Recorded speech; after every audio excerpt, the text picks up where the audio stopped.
Le rugissement qui déchira sa gorge surprit Survivor autant que les hommes venus arracher ses petits.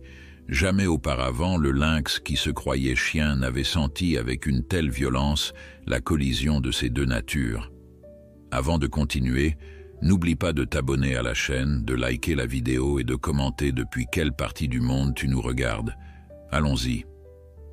Dans les forêts sauvages du Montana, une tempête de neige violente balayait les arbres, transformant le paysage en un tourbillon blanc. C'est dans cette nuit glaciale qu'une mère lynx roux se déplaçait rapidement entre les pins, un petit chaton de 3 semaines serré dans sa gueule. La créature normalement agile et prudente semblait désespérée, son pelage couvert de sang sur son flanc droit. Des coups de feu résonnaient au loin. Les braconniers, encore une fois, s'aventuraient au-delà des limites de la loi. La mère lynx s'effondra finalement au bord d'une route de campagne, ses forces l'abandonnant après des kilomètres de fuite. Dans un dernier geste d'amour maternel, elle poussa son chaton sous un buisson, le protégeant du vent mordant. Ses yeux dorés, autrefois vifs et alertes, s'éteignirent lentement alors que la vie la quittait, la laissant immobile dans la neige qui commençait à la recouvrir comme un linceul blanc. Le petit, trop jeune pour comprendre, miaula faiblement, son corps minuscule tremblant de froid et de faim. Ses chances de survie dans ce blizzard étaient pratiquement nulles. La nature peut être d'une cruauté implacable, et cette nuit-là, elle semblait avoir condamné une autre jeune vie. À moins d'1 kilomètre de là, la lumière chaleureuse d'une maison de campagne perçait l'obscurité. Marc Leblanc, un vétérinaire français expatrié de 45 ans, regardait par la fenêtre avec inquiétude. À ses pieds, 3 chiens attendaient impatiemment. Luna, une husky sibérienne au regard perçant, Duke, un berger allemand à la posture protectrice, et Peanut, un petit beagle énergique malgré ses 10 ans.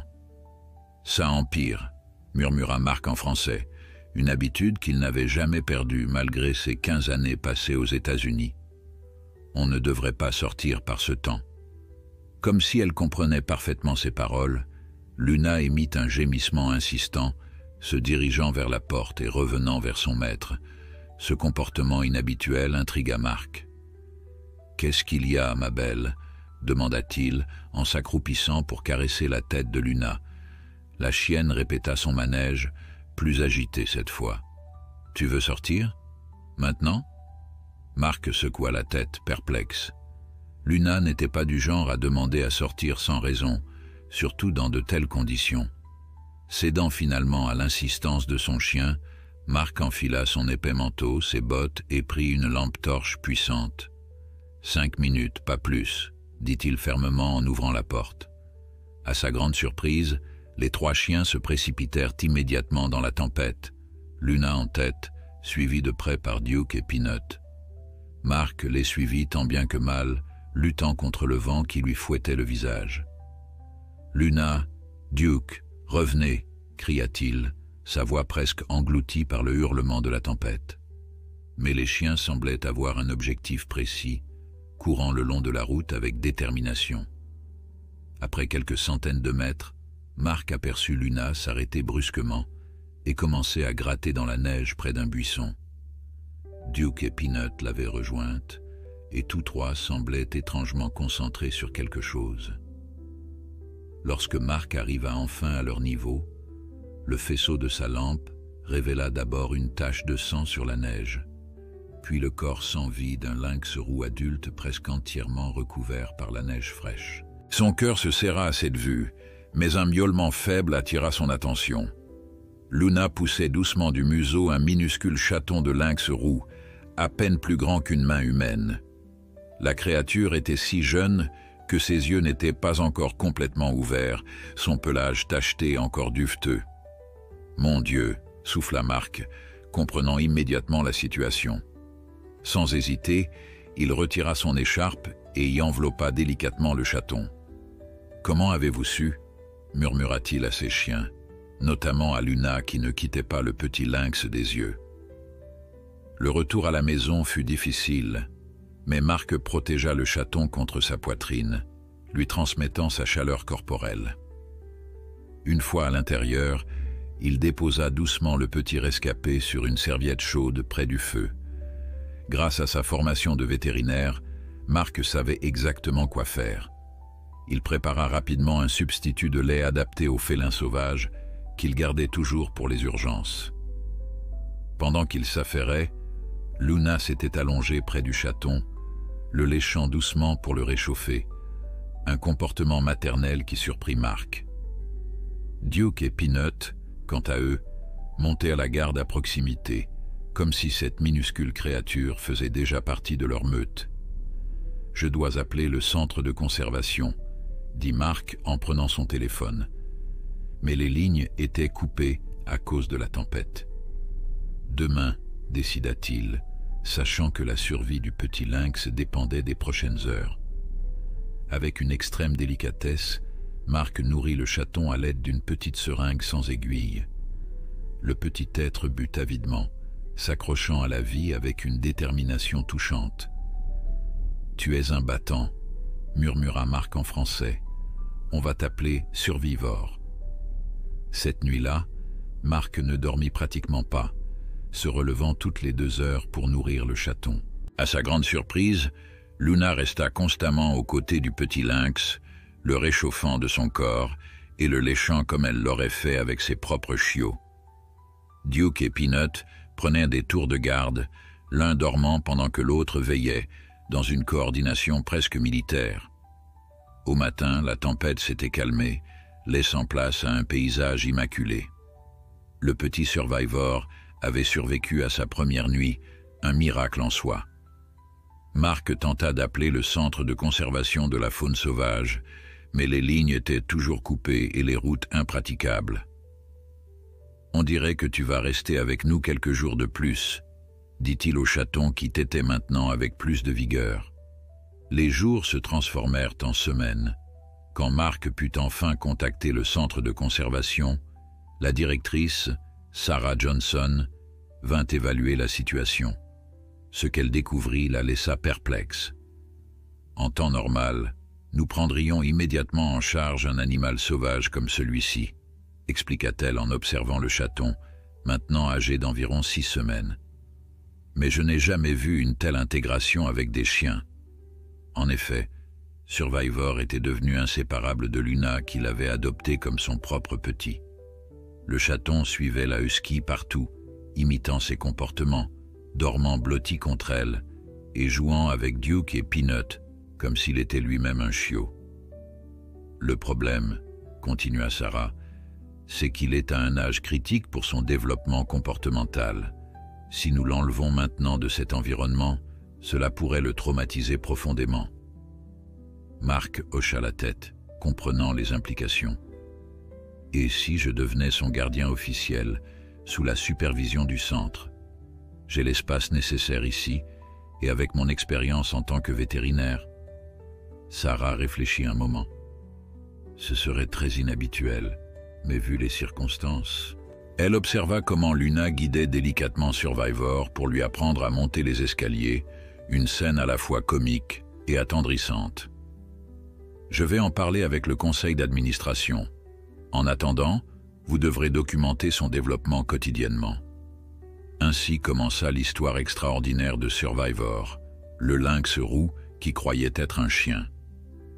Marc créa un journal détaillé, photographiant et filmant les comportements inhabituels du jeune félin. À 3 mois, Survivor commença à aboyer, ou plutôt à essayer d'aboyer.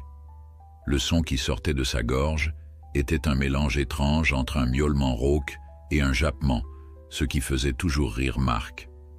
Le lynx courait avec la meute lors des sorties dans le jardin clôturé, chassant des bâtons comme Duke, reniflant le sol comme Peanut, et hurlant parfois à la lune aux côtés de Luna. Le plus fascinant était sa relation avec les humains. Contrairement au lynx sauvage naturellement méfiant, Survivor accueillait les visiteurs avec enthousiasme, se frottant contre leurs jambes et réclamant des caresses, exactement comme un chien domestique. Sarah visitait régulièrement pour suivre son développement, de plus en plus intriguée par ce cas sans précédent. Nous apprenons énormément sur la plasticité comportementale des félins sauvages, admit-elle. Survivor remet en question beaucoup de nos hypothèses sur l'inné et l'acquis.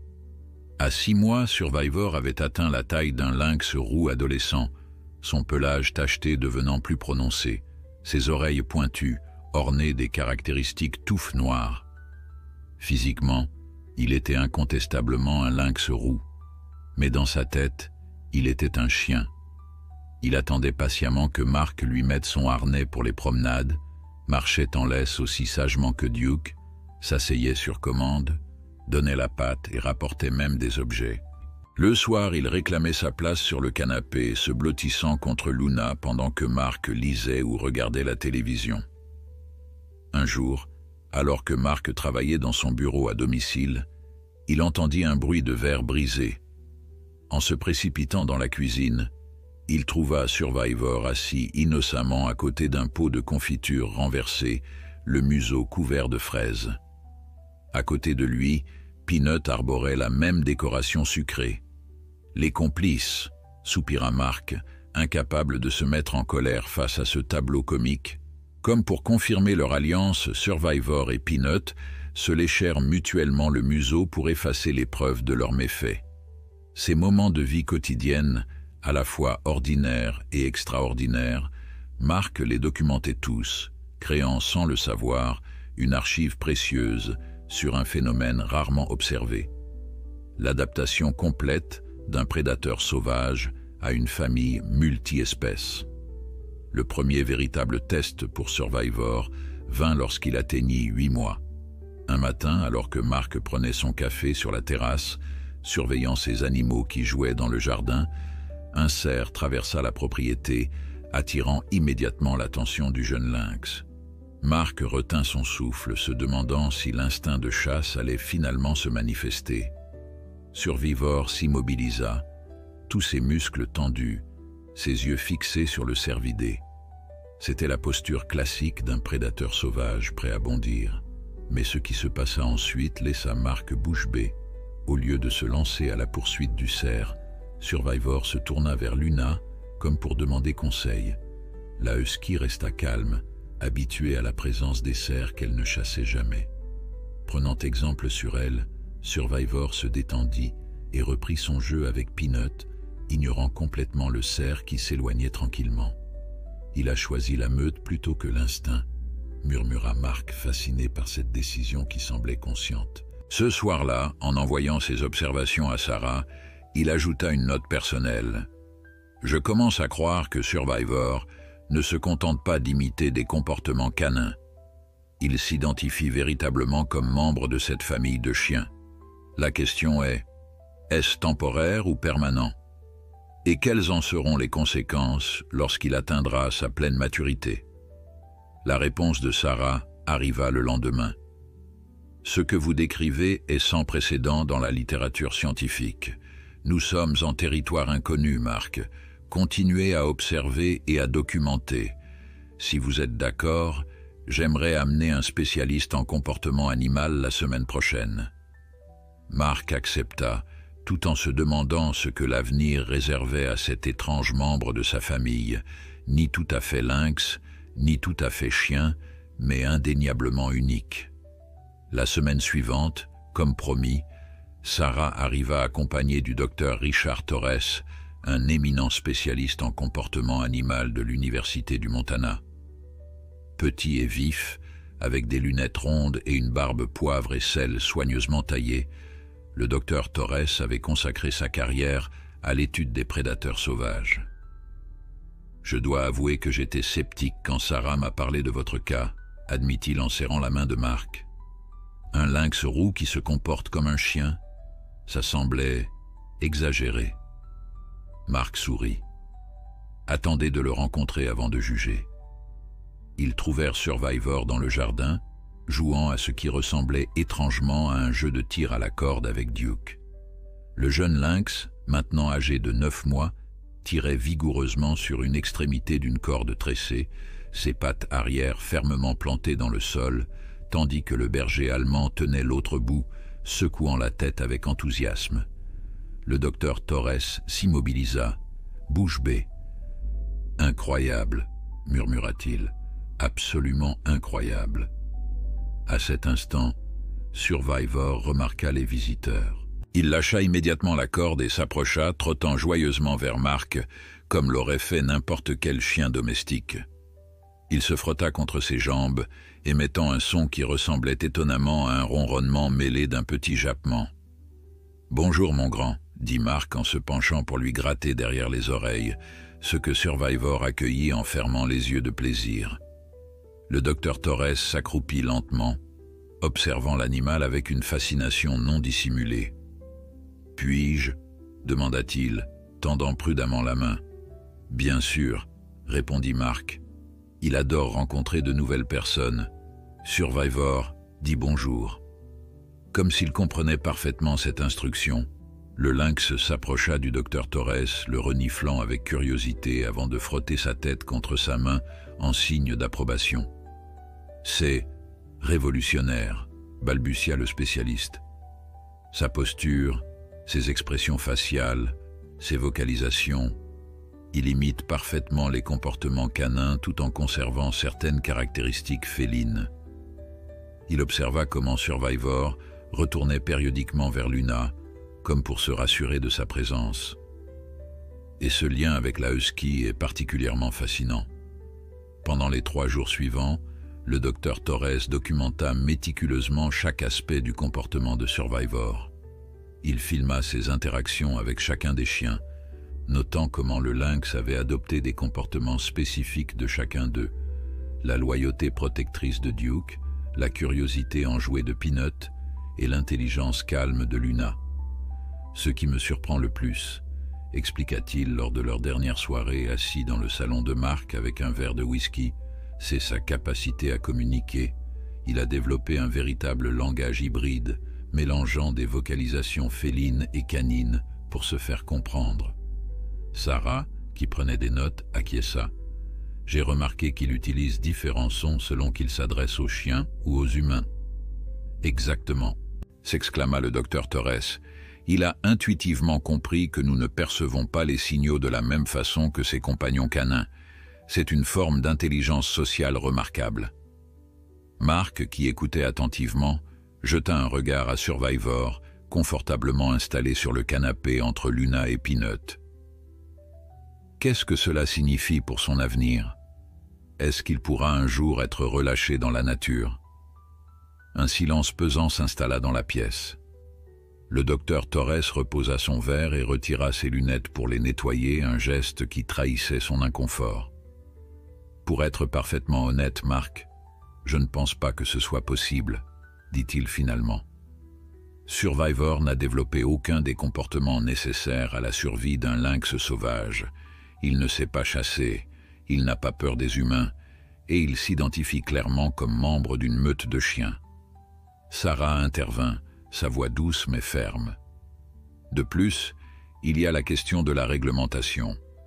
Techniquement, vous avez une autorisation temporaire pour sa réhabilitation, mais elle ne peut pas durer éternellement, termina Mark, sentant son cœur se serrer.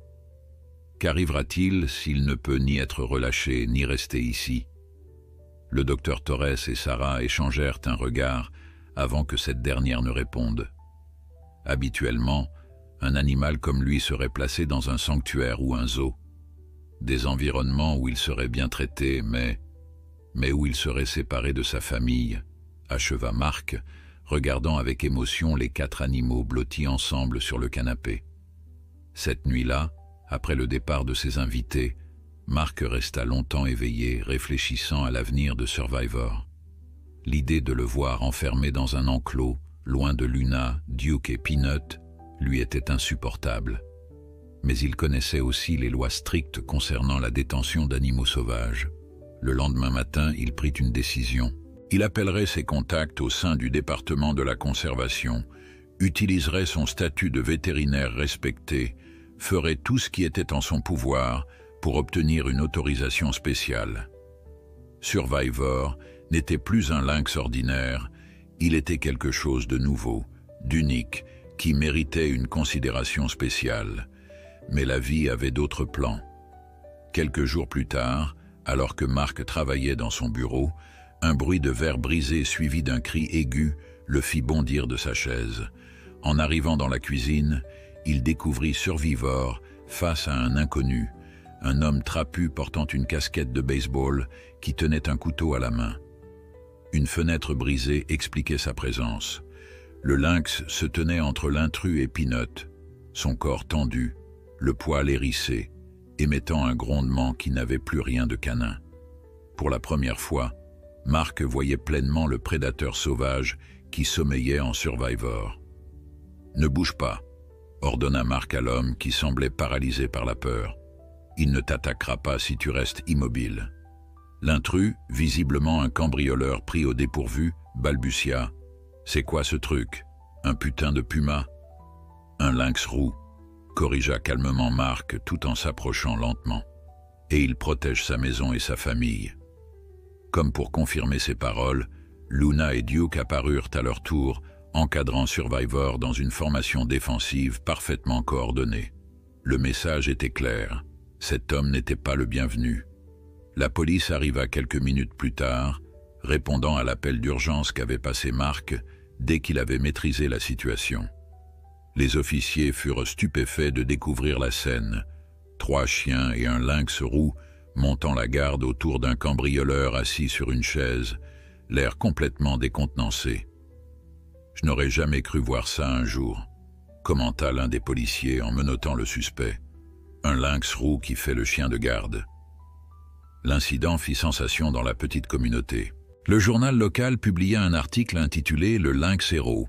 Un félin sauvage protège sa famille adoptive, accompagné d'une photo de Survivor prise par Marc. L'histoire fut reprise par les médias régionaux, puis nationaux, suscitant un intérêt considérable. Ce soudain coup de projecteur eut un effet inattendu. 1 semaine après l'incident, Marc reçut un appel de Sarah. « Tu ne vas pas le croire », dit-elle, sa voix vibrant d'excitation. Le département de la conservation a été inondé de lettres et d'appels concernant Survivor. Des pétitions en ligne ont recueilli des milliers de signatures pour qu'il puisse rester avec toi. Marc sentit une lueur d'espoir. Et alors? Ils envisagent de créer un statut spécial pour lui, expliqua Sarah. Une sorte de programme d'ambassadeur sauvage éducatif dont Survivor serait le premier représentant. Cela te permettrait de le garder légalement, à condition de participer à des programmes éducatifs sur la conservation des lynx roux. Cette nouvelle était presque trop belle pour être vraie. Marc s'empressa d'accepter, promettant de respecter toutes les conditions qui seraient imposées. Au cours des semaines suivantes, des représentants officiels vinrent inspecter sa propriété, suggérant quelques modifications pour assurer le bien-être continu de Survivor. Un enclos extérieur plus grand, des structures d'enrichissement spécifiques aux félins et un suivi vétérinaire régulier. Finalement, 1 an jour pour jour après le sauvetage du chaton dans la tempête de neige, Marc reçut le document officiel, une autorisation spéciale pour la garde d'un lynx roux dans le cadre du nouveau programme d'ambassadeur de la faune sauvage du Montana. Cette nuit-là, Marc fêta l'événement avec une gâterie spéciale pour ses 4 compagnons. Des steaks de première qualité, cuits à point pour les humains, crus pour les animaux. Assis dans son jardin, regardant Luna, Duke, Peanut et Survivor savourer leur festin côte à côte, il se sentit envahi par une profonde gratitude. Survivor avait maintenant 1 an et demi et avait atteint sa taille adulte. Son pelage tacheté brillait de santé, ses muscles puissants roulant sous sa peau lorsqu'il se déplaçait avec la grâce caractéristique de son espèce. Mais ses comportements restaient un fascinant mélange. Il chassait les balles comme Peanut, montait la garde comme Duke, et hurlait parfois à la lune aux côtés de Luna. Ce que personne ne savait encore, c'est que l'histoire de Survivor ne faisait que commencer. Car derrière sa façade de chien lynx domestiqué se cachait un secret que même Marc n'avait pas encore découvert, un secret qui allait bientôt émerger et transformer leur vie à tous. Le printemps avait éclos sur les montagnes du Montana, transformant le paysage en une explosion de verdure et de fleurs sauvages. Mark avait aménagé une partie de sa propriété en un vaste enclos naturel pour Survivor, respectant les exigences du programme d'ambassadeur, tout en lui permettant de continuer à vivre dans la maison avec ses compagnons canins. Ce matin-là, Mark observait avec intérêt Survivor, qui se comportait de façon inhabituelle. Le lynx, maintenant pleinement adulte et magnifique avec son pelage tacheté aux reflets roux, faisait les 100 pas devant la porte menant à la forêt, émettant des vocalisations étranges que Mark n'avait jamais entendues auparavant. « Qu'est-ce qui te tracasse, mon grand ?» demanda-t-il en s'approchant. Luna, jamais loin de son fils adoptif, semblait également agitée, ses yeux bleus suivant chaque mouvement du lynx avec une intensité inhabituelle. Duke et Peanut, quant à eux, se tenaient à distance, comme s'ils sentaient que quelque chose d'important se préparait. Mark ouvrit la porte menant à l'enclos extérieur et Survivor s'y précipita, le nez en l'air, humant les odeurs portées par la brise printanière. Il s'arrêta brusquement près de la clôture nord, celle qui séparait la propriété de Mark de la forêt sauvage, et émit un son étrange, mi-rugissement, mi-appel. Et là, dans l'ombre des premiers arbres, Mark aperçut une silhouette qui lui glaça le sang. Un autre lynx roux, plus petit et plus fin que Survivor, probablement une femelle, observait la scène avec une curiosité prudente.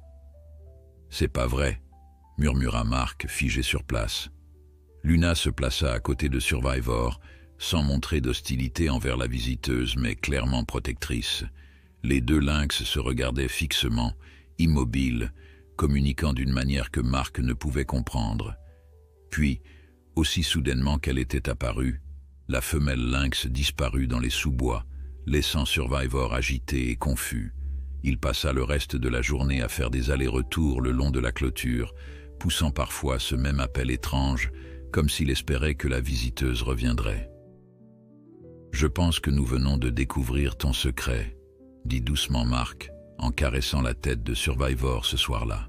« Tu restes un lynx malgré tout, avec des instincts que même Luna n'a pas pu complètement remplacer. » Le lendemain matin, Mark contacta immédiatement Sarah et le docteur Torres pour les informer de ce développement inattendu. « C'est la saison des amours pour les lynx roux », confirma le docteur Torres lors d'une conversation téléphonique. Malgré sa socialisation canine, ses hormones répondent toujours au cycle naturel de son espèce. C'est fascinant qu'une femelle sauvage ait détecté sa présence et se soit approchée. « Que dois-je faire ?» demanda Mark, partagé entre l'inquiétude pour Survivor et la conscience de l'importance de ce phénomène pour la recherche. « Observez et documentez », conseilla le spécialiste. « Ne vous interposez pas, sauf si la situation devient dangereuse. Nous sommes en territoire inconnu ici. » Pendant les jours qui suivirent, la femelle lynx revint régulièrement à la lisière de la forêt, toujours prudente, mais manifestement attirée par Survivor. Mark la surnomma « fantôme », en raison de sa capacité à apparaître et disparaître comme par magie. Survivor, quant à lui, semblait déchiré entre deux mondes. Lorsque Fantôme était présente, il devenait une créature différente, plus sauvage, plus féline dans ses mouvements et ses vocalisations. Mais dès qu'elle disparaissait, il retournait vers Luna, Duke et Peanut, cherchant le confort de sa famille adoptive, comme un adolescent confus par ses premières émotions amoureuses. Un soir, alors que Mark dînait sur sa terrasse, surveillant Survivor qui patrouillait près de la clôture, il remarqua quelque chose d'étrange. La porte de l'enclos était entr'ouverte. Son cœur s'arrêta. Il était certain de l'avoir fermée correctement. Se levant d'un bond, il appela « Survivor, viens ici, mon grand !» Mais il était trop tard. À travers les dernières lueurs du crépuscule, Mark aperçut le lynx qui se faufilait par l'ouverture et disparaissait dans la forêt, suivant sans doute la piste de Fantôme. « Non, non, non !» murmura Mark paniqué. Luna, percevant sa détresse, se précipita à ses côtés, suivi de Duke et Peanut. « Il est parti !» expliqua Marc comme s'il pouvait à comprendre. Il a suivi l'autre lynx. Sans hésiter, Marc attrapa une lampe torche, enfila sa veste et siffla pour appeler les chiens. « Venez, on va le chercher !» La forêt du Montana était dense et intimidante dans l'obscurité. Marc suivait les chiens qui, nés au sol, tentaient de pister Survivor. Luna menait la recherche, son instinct maternel semblant guider ses pas avec une détermination farouche. Après 1 heure de recherche infructueuse, Marc commençait à perdre espoir. Et si Survivor avait finalement choisi de rejoindre sa propre espèce? Peut-être était-ce mieux ainsi, malgré la douleur que cette pensée lui causait. Soudain, Luna s'arrêta et pointa, comme un chien d'arrêt face à un gibier. À quelques mètres devant eux, 2 paires d'yeux brillaient dans le faisceau de la lampe, l'une d'un jaune doré familier, Survivor, et l'autre d'un vert intense, Fantôme. « Survivor », appela doucement Marc. « Viens, mon grand. Rentrons à la maison. » Le lynx tourna la tête vers lui, clairement tiraillé. À ses côtés, Fantôme observait la scène avec méfiance, prêt à fuir au moindre mouvement brusque. Ce qui se passa ensuite laissa Marc sans voix. Luna s'avança lentement vers les 2 lynx et, dans un geste qui semblait presque délibéré, elle se coucha à mi-chemin entre Marc et les félins sauvages. Elle émit un gémissement doux, presque maternel, regardant fixement Survivor. Le message était clair, même pour Marc. Elle ne forçait pas Survivor à choisir. Elle lui donnait la permission de suivre son instinct, tout en lui rappelant qu'une famille l'attendait toujours. Survivor hésita, regardant tour à tour Fantôme et Luna. Puis, à la stupéfaction de Marc, il s'approcha de Fantôme et frotta sa tête contre la sienne dans un geste typiquement félin. Ensuite, il revint vers Luna, répétant le même geste d'affection avec elle, avant de s'asseoir entre les deux, comme s'il refusait de choisir. « Je crois qu'il essaie de nous dire quelque chose », murmura Marc, émerveillé par la scène qui se déroulait devant lui. Cette nuit-là, contre toute attente, Survivor revint à la maison, mais pas seul. Fantôme le suivit jusqu'à la limite de la propriété, s'arrêtant à la lisière de la forêt, observant avec curiosité, tandis que le lynx étrange qui se croyait chien rentrait dans une maison humaine, escorté par 3 chiens.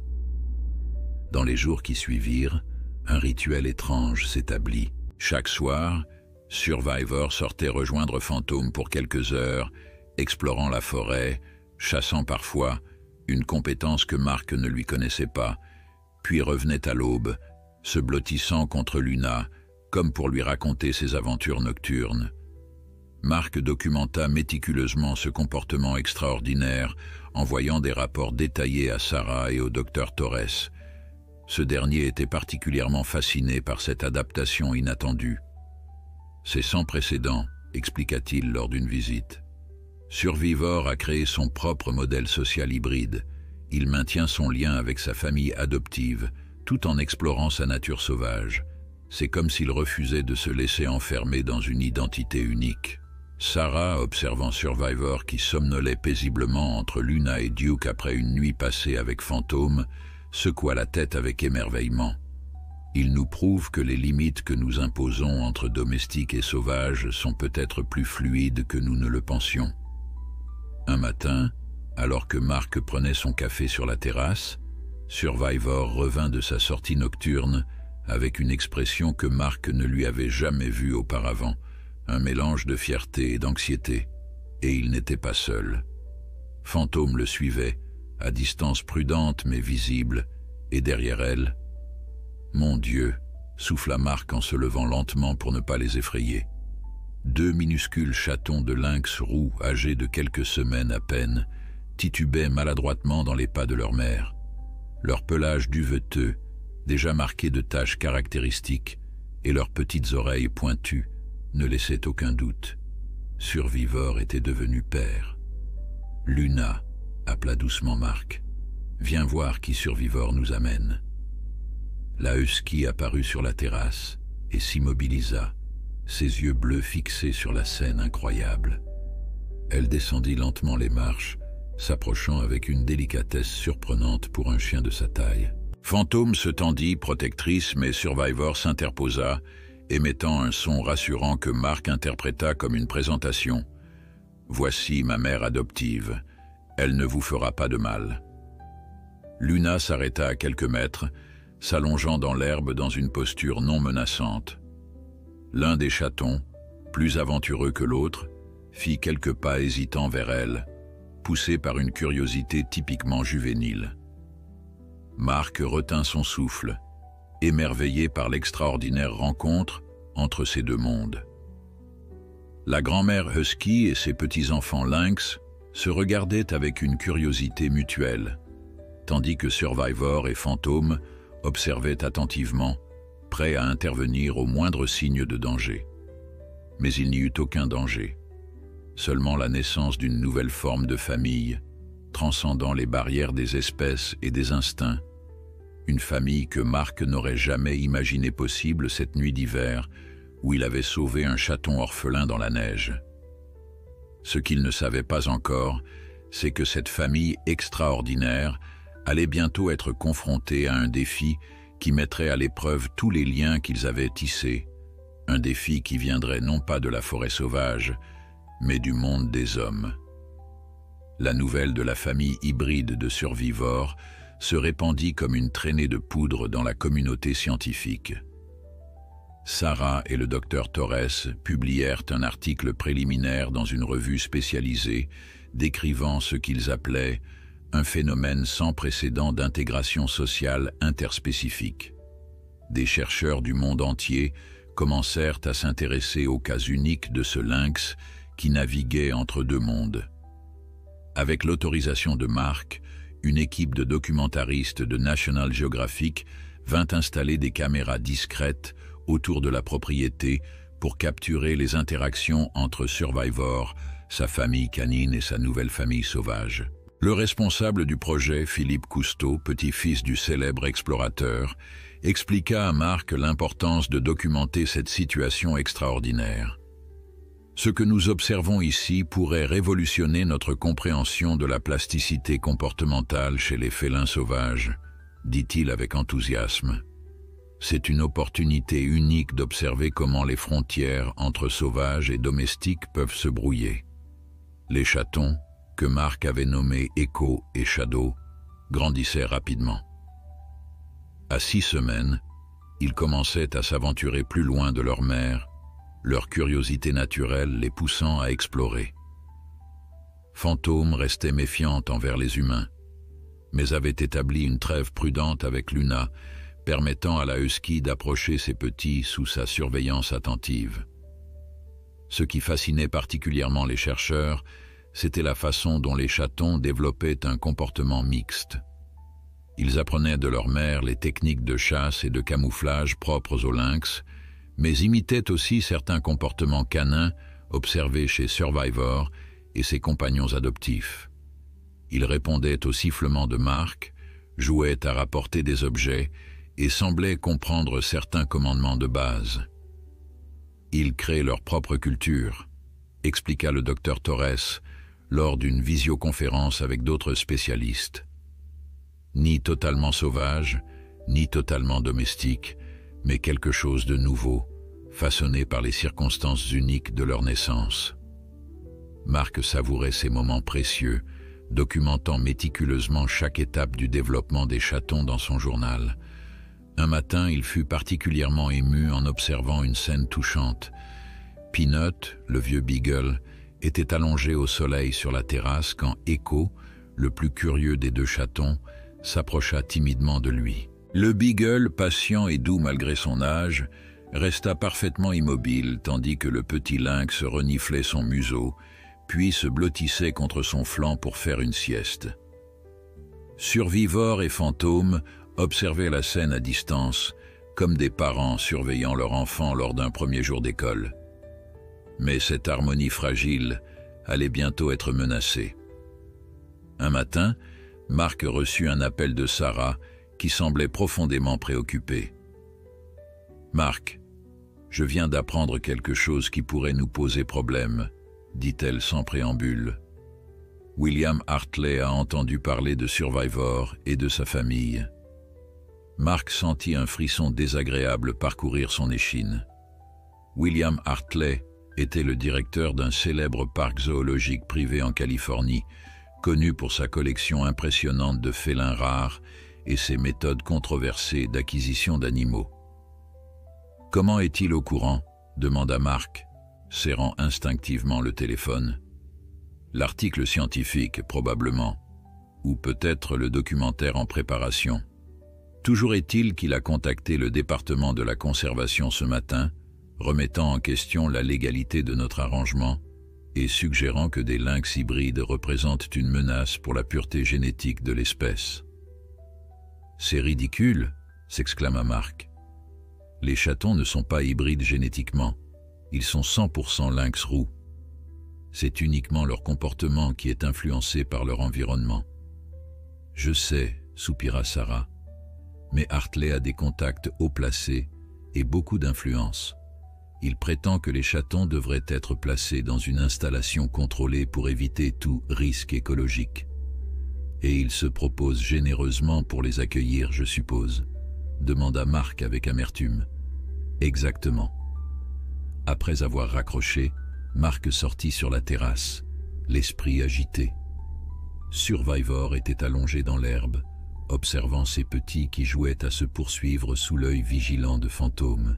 La scène était si paisible, si naturelle, que l'idée même qu'on puisse la perturber lui semblait sacrilège. Les jours suivants furent tendus. Mark consulta des avocats spécialisés en droit environnemental, cherchant à renforcer le statut légal de sa situation unique. Le docteur Torres mobilisa ses collègues universitaires pour rédiger des lettres de soutien, soulignant la valeur scientifique inestimable de cette étude de cas. Pendant ce temps, la vie suivait son cours dans la propriété de Mark. Les chatons grandissaient à vue d'œil, développant chacun sa personnalité distincte. Echo, le mâle, était audacieux et sociable, passant presque autant de temps avec les chiens qu'avec sa mère biologique. Shadow, la femelle, plus réservée, préférait rester près de fantômes, observant le monde étrange des humains et des chiens avec une curiosité prudente. Un soir, alors que Mark prenait des notes sur sa terrasse, il remarqua une voiture inconnue garée le long de sa propriété. Un homme muni d'un appareil photo à long objectif prenait des clichés par-dessus la clôture. Mark se leva d'un bond et se dirigea vers l'intrus. « Vous êtes sur une propriété privée », dit-il fermement en approchant de la clôture. L'homme, la cinquantaine, vêtu d'une tenue safari beige qui semblait sortie d'un film d'aventure, afficha un sourire qui n'atteignait pas ses yeux.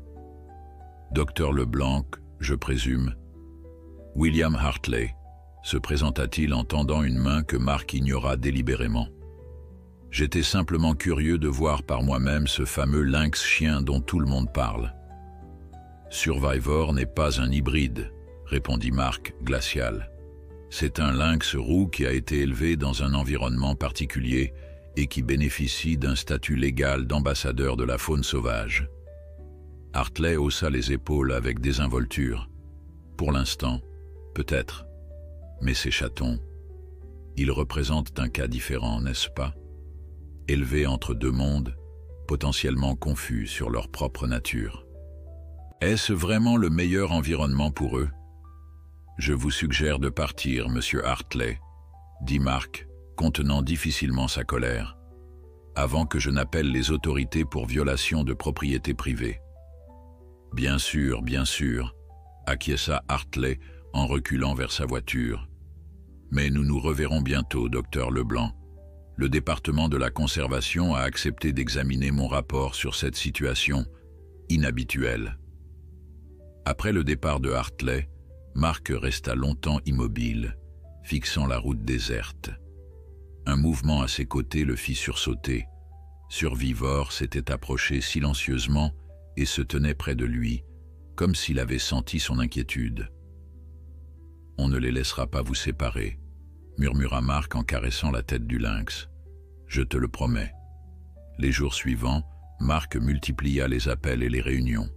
Sarah mobilisa ses contacts au sein du département de la conservation, tandis que le docteur Torres préparait un dossier scientifique détaillé démontrant la valeur inestimable de la situation pour la recherche comportementale. Philippe Cousteau et son équipe de National Geographic, apprenant la menace qui pesait sur le projet, décidèrent d'accélérer le tournage du documentaire, espérant que l'attention médiatique positive pourrait influencer la décision des autorités. Un matin, alors que Marc prenait son café en compagnie de Philippe sur la terrasse, observant Echo qui tentait maladroitement d'imiter Duke lorsqu'il creusait un trou, une voiture officielle portant le logo du département de la conservation du Montana s'engagea dans l'allée. « C'est aujourd'hui » murmura Marc, sentant son estomac se nouer. Sarah en descendit, accompagnée d'un homme en uniforme que Marc reconnut comme étant Frank Reynolds, le directeur régional du département. Son expression grave n'augurait rien de bon. « Marc, » commença Sarah, ses yeux trahissant son inquiétude, « le département a pris une décision préliminaire concernant les chatons. » Frank Reynolds s'éclaircit la gorge. « Docteur Leblanc, compte tenu des circonstances exceptionnelles, nous avons dû évaluer si l'environnement actuel est le plus approprié pour le développement de jeunes lynx roux. » Marc sentit une vague de nausée l'envahir. « Et votre conclusion ? » Monsieur Hartley a soulevé des points juridiquement valables, poursuivit Reynolds. « Techniquement, votre autorisation spéciale concerne uniquement Survivor, pas sa progéniture. » Philippe intervint. « Mais ces chatons bénéficient d'un environnement naturel, avec leur mère biologique, qui leur enseigne les comportements sauvages essentiels. » Reynolds hocha la tête. « C'est précisément ce qui complique la situation. La mère est un animal sauvage non autorisé qui fréquente régulièrement une propriété privée. Techniquement, cela pourrait être considéré comme une domestication non autorisée. » Marc sentit la colère monter en lui. Fantôme reste sauvage. Elle va et vient librement. Elle chasse dans la forêt. Elle apprend à ses petits à faire de même. Comment pouvez-vous parler de domestication ? Je comprends votre frustration, dit Reynolds, mais nous devons suivre les protocoles établis. Le département a donc décidé. À cet instant précis, un fracas soudain interrompit la conversation. Tous se tournèrent vers la source du bruit.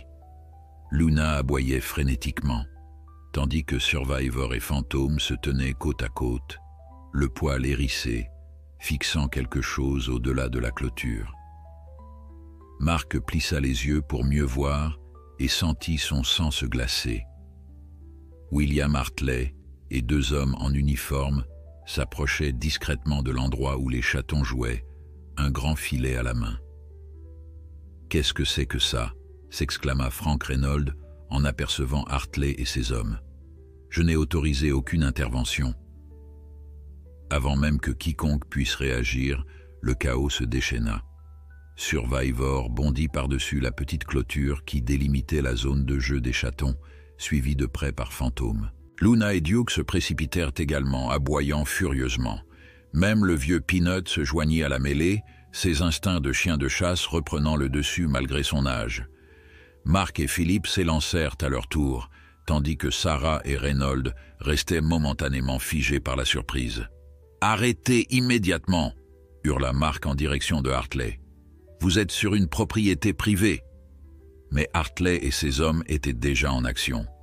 L'un d'eux avait réussi à jeter son filet, capturant Echo qui émit un cri perçant de terreur. Le deuxième homme tentait de faire de même avec Shadow, mais la petite femelle, plus prudente que son frère, s'était réfugiée sous un buisson dense. Ce qui se passa ensuite resta gravé dans la mémoire de tous les témoins présents. Survivor, voyant son petit capturé, fit quelque chose que personne ne l'avait jamais vu faire auparavant. Il rugit. Non pas le grondement familier d'un lynx agacé, mais un véritable rugissement de félin sauvage, puissant et terrifiant, qui semblait émaner des profondeurs de son être. L'homme tenant le filet hésita. Décontenancé par ce cri, qui paraissait trop imposant pour provenir d'un simple lynx roux. Cette seconde d'hésitation fut fatale à son entreprise. Luna, avec une précision chirurgicale, bondit et saisit le bord du filet entre ses mâchoires, tirant de toutes ses forces pour libérer Echo. Simultanément, Duke chargea le second homme, ne le mordant pas, mais le heurtant avec suffisamment de force pour le faire trébucher et tomber. Peanut, fidèle à sa nature de beagle, courait en cercles autour d'eux, aboyant sans relâche, semant encore plus de confusion. Hartley, qui se tenait en retrait, sortit soudain un pistolet tranquillisant de sa veste. « Ça suffit !» cria-t-il. « Ces animaux sont clairement dangereux et mal socialisés. Baissez cette arme immédiatement. » La voix autoritaire de Frank Reynolds résonna alors que le directeur du département de la conservation s'avançait, son badge officiel bien en évidence.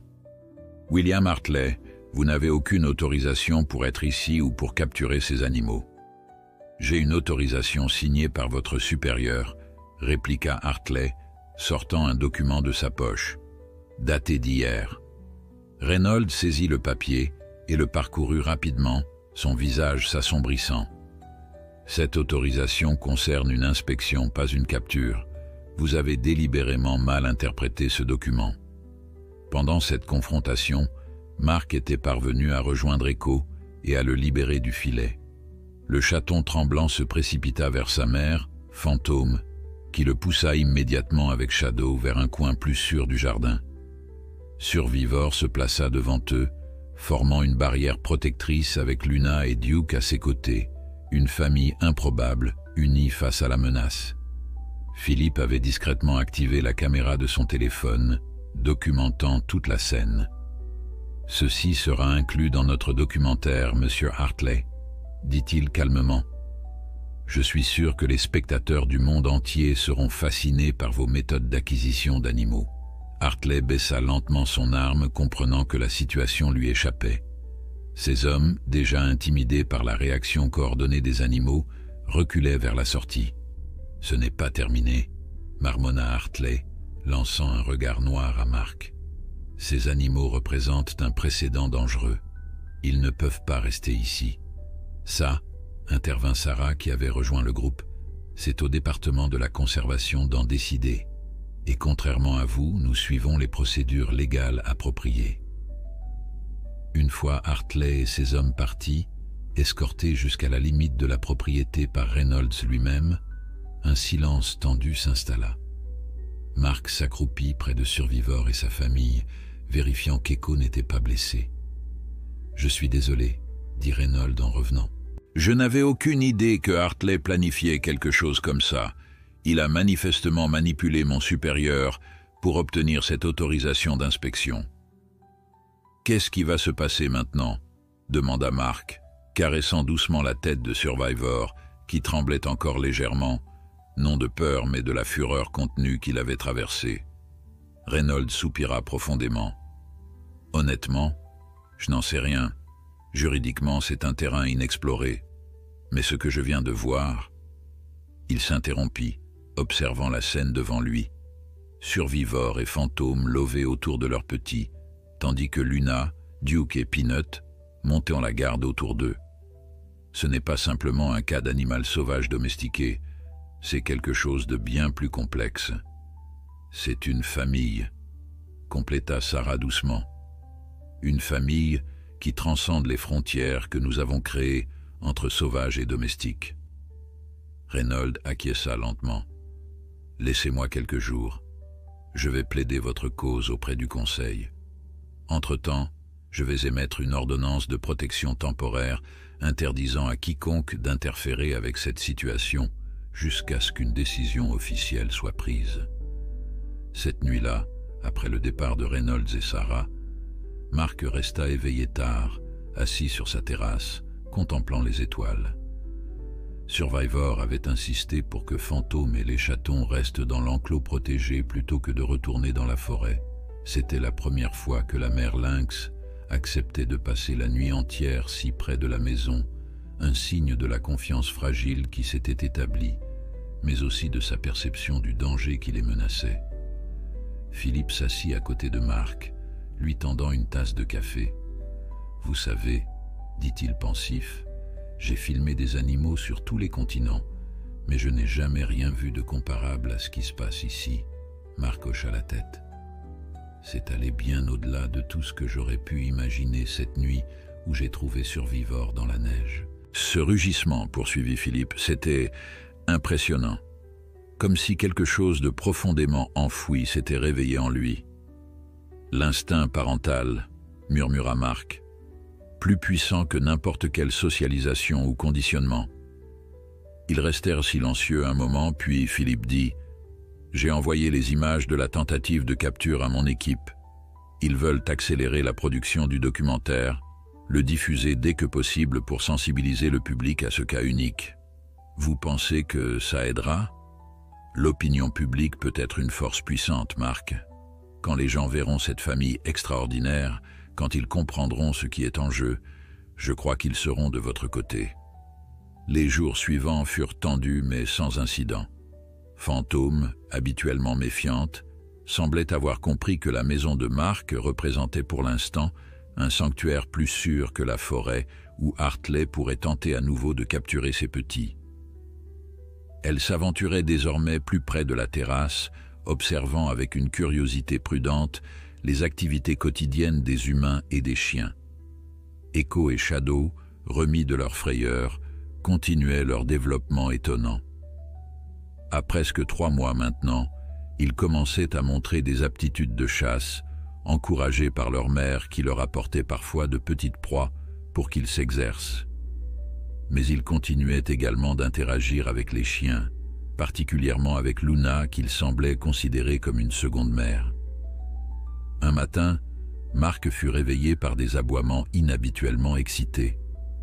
En sortant sur la terrasse, il découvrit une scène qui le fit sourire malgré ses préoccupations. Echo avait apparemment décidé d'imiter Duke en patrouillant le périmètre de la propriété, marchant fièrement à côté du berger allemand, imitant sa posture vigilante. Shadow, quant à elle, s'était blottie contre Peanut au soleil, le vieux beagle servant de coussin improvisé à la jeune lynx. Sarah appelait quotidiennement pour les tenir informés des développements au sein du département de la conservation. Les opinions étaient divisées. Certains membres du conseil, influencés par les arguments de Hartley, craignaient qu'autoriser cette situation ne crée un précédent dangereux pour la gestion de la faune sauvage. D'autres, impressionnés par les rapports scientifiques du docteur Torres, y voyaient une opportunité d'apprentissage inestimable. Une semaine après l'incident, alors que Marc prenait son petit déjeuner avec Philippe sur la terrasse, le téléphone sonna. C'était Sarah, sa voix inhabituellement animée. « Marc, allume la télévision vite, chaîne nationale. » Marc s'exécuta, allumant le petit téléviseur qu'il gardait dans la cuisine. Le visage familier de Hartley apparut à l'écran, mais pas dans le contexte qu'il aurait imaginé. Le directeur du zoo était visiblement sur la défensive, répondant aux questions incisives d'une journaliste. « Ces allégations concernant vos méthodes d'acquisition d'animaux exotiques, disait la journaliste. Plusieurs sources affirment que vous avez tenté de capturer illégalement des lynx roux sur une propriété privée la semaine dernière. Ces informations sont déformées, protestait Hartley, son assurance habituelle ébranlée. J'agissais dans l'intérêt de la conservation des espèces. La caméra coupa ensuite vers des images que Marc reconnut immédiatement. La tentative de capture filmée par Philippe, montrant clairement Hartley et ses hommes essayant de capturer Echo. Puis, le rugissement puissant de Survivor, la réaction coordonnée des chiens, et finalement, l'image saisissante de cette famille interspécifique unie face à la menace. « Comment ?» commença Marc, se tournant vers Philippe qui souriait largement. « Disons que j'ai quelques contacts dans les médias, » répondit simplement le documentariste. « Et que l'histoire d'un lynx qui pense être un chien, défendant sa famille contre un directeur de zoo peu scrupuleux, fait une excellente audience. » Le reportage télévisé sur Hartley et sa tentative de capture des chatons provoqua une onde de choc médiatique. En moins de 24 heures, L'histoire de Survivor et sa famille extraordinaire était reprise par des chaînes du monde entier. Des hashtags comme #SauverSurvivor et la famille hybride devinrent viraux sur les réseaux sociaux. L'allée menant à la propriété de Mark se transforma rapidement en un campement improvisé de journalistes et de photographes, tous espérant capturer un cliché de cette famille hors du commun. Reynolds dut dépêcher des agents pour établir un périmètre de sécurité, garantissant la tranquillité des animaux tout en autorisant quelques séances photos contrôlées par jour. « C'est de la folie », soupira Mark en observant par la fenêtre la file de véhicules stationnés le long de sa route. « Comment peuvent-ils être tous si fascinés ? Parce que cette histoire touche à quelque chose de profondément humain, répondit Philippe, qui finalisait le montage préliminaire de son documentaire. La capacité à transcender les différences, à former une famille au-delà des barrières biologiques, dans un monde souvent divisé, c'est un message puissant. Sarah arriva en fin de matinée, se frayant un chemin à travers la horde de journalistes grâce à son badge officiel. Son visage rayonnait d'excitation. « Mark, tu ne vas pas le croire, » dit-elle en entrant. Le conseil du département s'est réuni en session d'urgence ce matin après le tollé médiatique. Ils ont voté à l'unanimité pour créer un nouveau statut légal, sanctuaire de recherche sur la cohabitation interspécifique. Ce qui signifie, demanda Mark, n'osant espérer. Ce qui signifie que ta propriété est désormais officiellement reconnue comme un lieu d'étude et de protection pour survivors, fantômes et leurs petits. Hartley ne peut plus rien faire légalement pour les séparer ou les capturer. Mark dut s'asseoir, submergé par le soulagement. C'est incroyable. Comment ont-ils justifié une décision aussi rapide? Sarah sourit. Disons que la vidéo de Survivor rugissant pour protéger son petit avec Luna et les autres à ses côtés a fait plus pour la cause que tous nos rapports scientifiques. Et puis, le gouverneur a reçu plus de 10 000 emails en moins de 12 heures. La puissance de l'image, commenta Philippe. J'ai toujours cru en sa capacité à changer les perceptions. À l'extérieur, Echo et Shadow étaient devenus les stars incontestées de ce cirque médiatique. À désormais 4 mois, ils avaient perdu leur aspect duveteux de chaton pour développer le pelage tacheté caractéristique des lynx roux adolescents. Mais leur comportement restait un fascinant mélange d'instinct sauvage et d'influence canine. Echo, en particulier, semblait avoir hérité de la sociabilité de son père. Contrairement au lynx roux typique, il n'hésitait pas à s'approcher de la limite autorisée pour les photographes, posant presque consciemment pour les objectifs avant de retourner jouer avec Duke ou Peanut. Shadow restait plus réservée, observant généralement les humains à distance, bien qu'elle se montrât de plus en plus à l'aise avec Sarah et Philippe, qu'elle associait désormais à la sécurité. Fantôme, quant à elle, s'adaptait progressivement à cette nouvelle réalité. Bien qu'elle préférât toujours rester à l'écart des agitations humaines, elle avait établi une routine surprenante. Chaque soir, elle partait chasser dans la forêt adjacente, puis revenait à l'aube avec une proie qu'elle partageait avec ses petits, leur enseignant patiemment les techniques de dépeçage et de consommation propres aux félins sauvages. « C'est fascinant », nota le docteur Torres lors d'une de ses visites. Elle maintient l'éducation naturelle de ses petits tout en acceptant l'environnement humain comme zone de sécurité. C'est une adaptation comportementale remarquable pour un lynx sauvage adulte. Mais l'histoire ne s'arrêtait pas là. Un matin, Mark fut surpris de recevoir un appel du docteur Eleanor Patel, directrice du prestigieux Centre de recherche en comportement animal de l'Université de Cornell. « Docteur Leblanc, commença-t-elle, votre cas a suscité un intérêt considérable dans notre communauté. Nous aimerions proposer un partenariat de recherche à long terme, avec un financement conséquent pour transformer votre propriété en un véritable centre d'études. » Mark écouta, stupéfait, alors qu'elle détaillait sa proposition.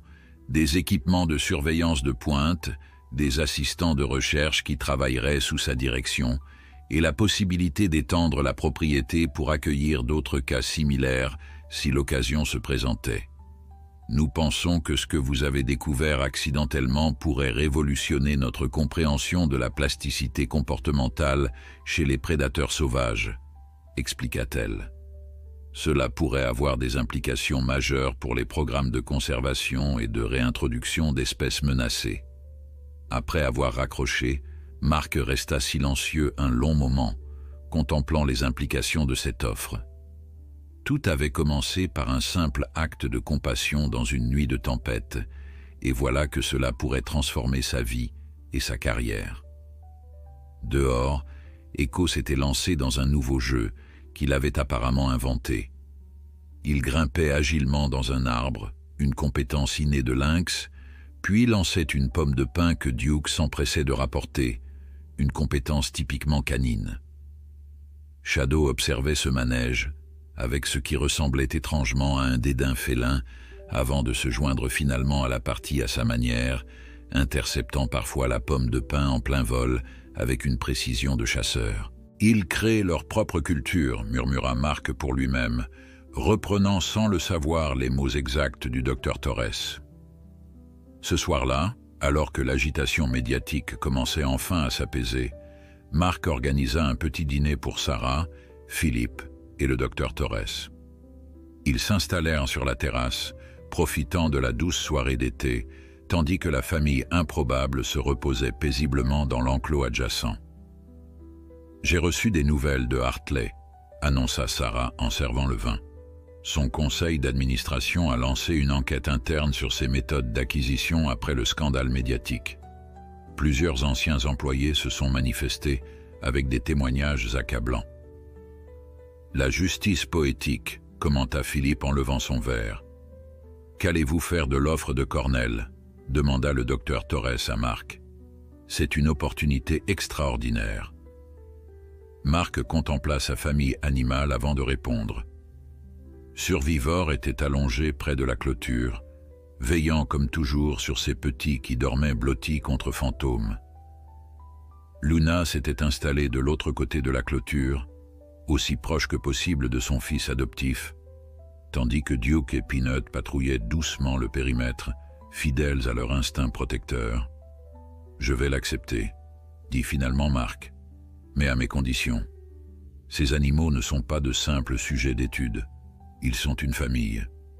Tout ce que nous apprendrons devra servir à protéger d'autres familles comme la leur, pas à les exploiter. » Tous levèrent leur verre à cette déclaration, scellant sans le savoir le début d'une nouvelle ère dans la relation entre humains et animaux sauvages.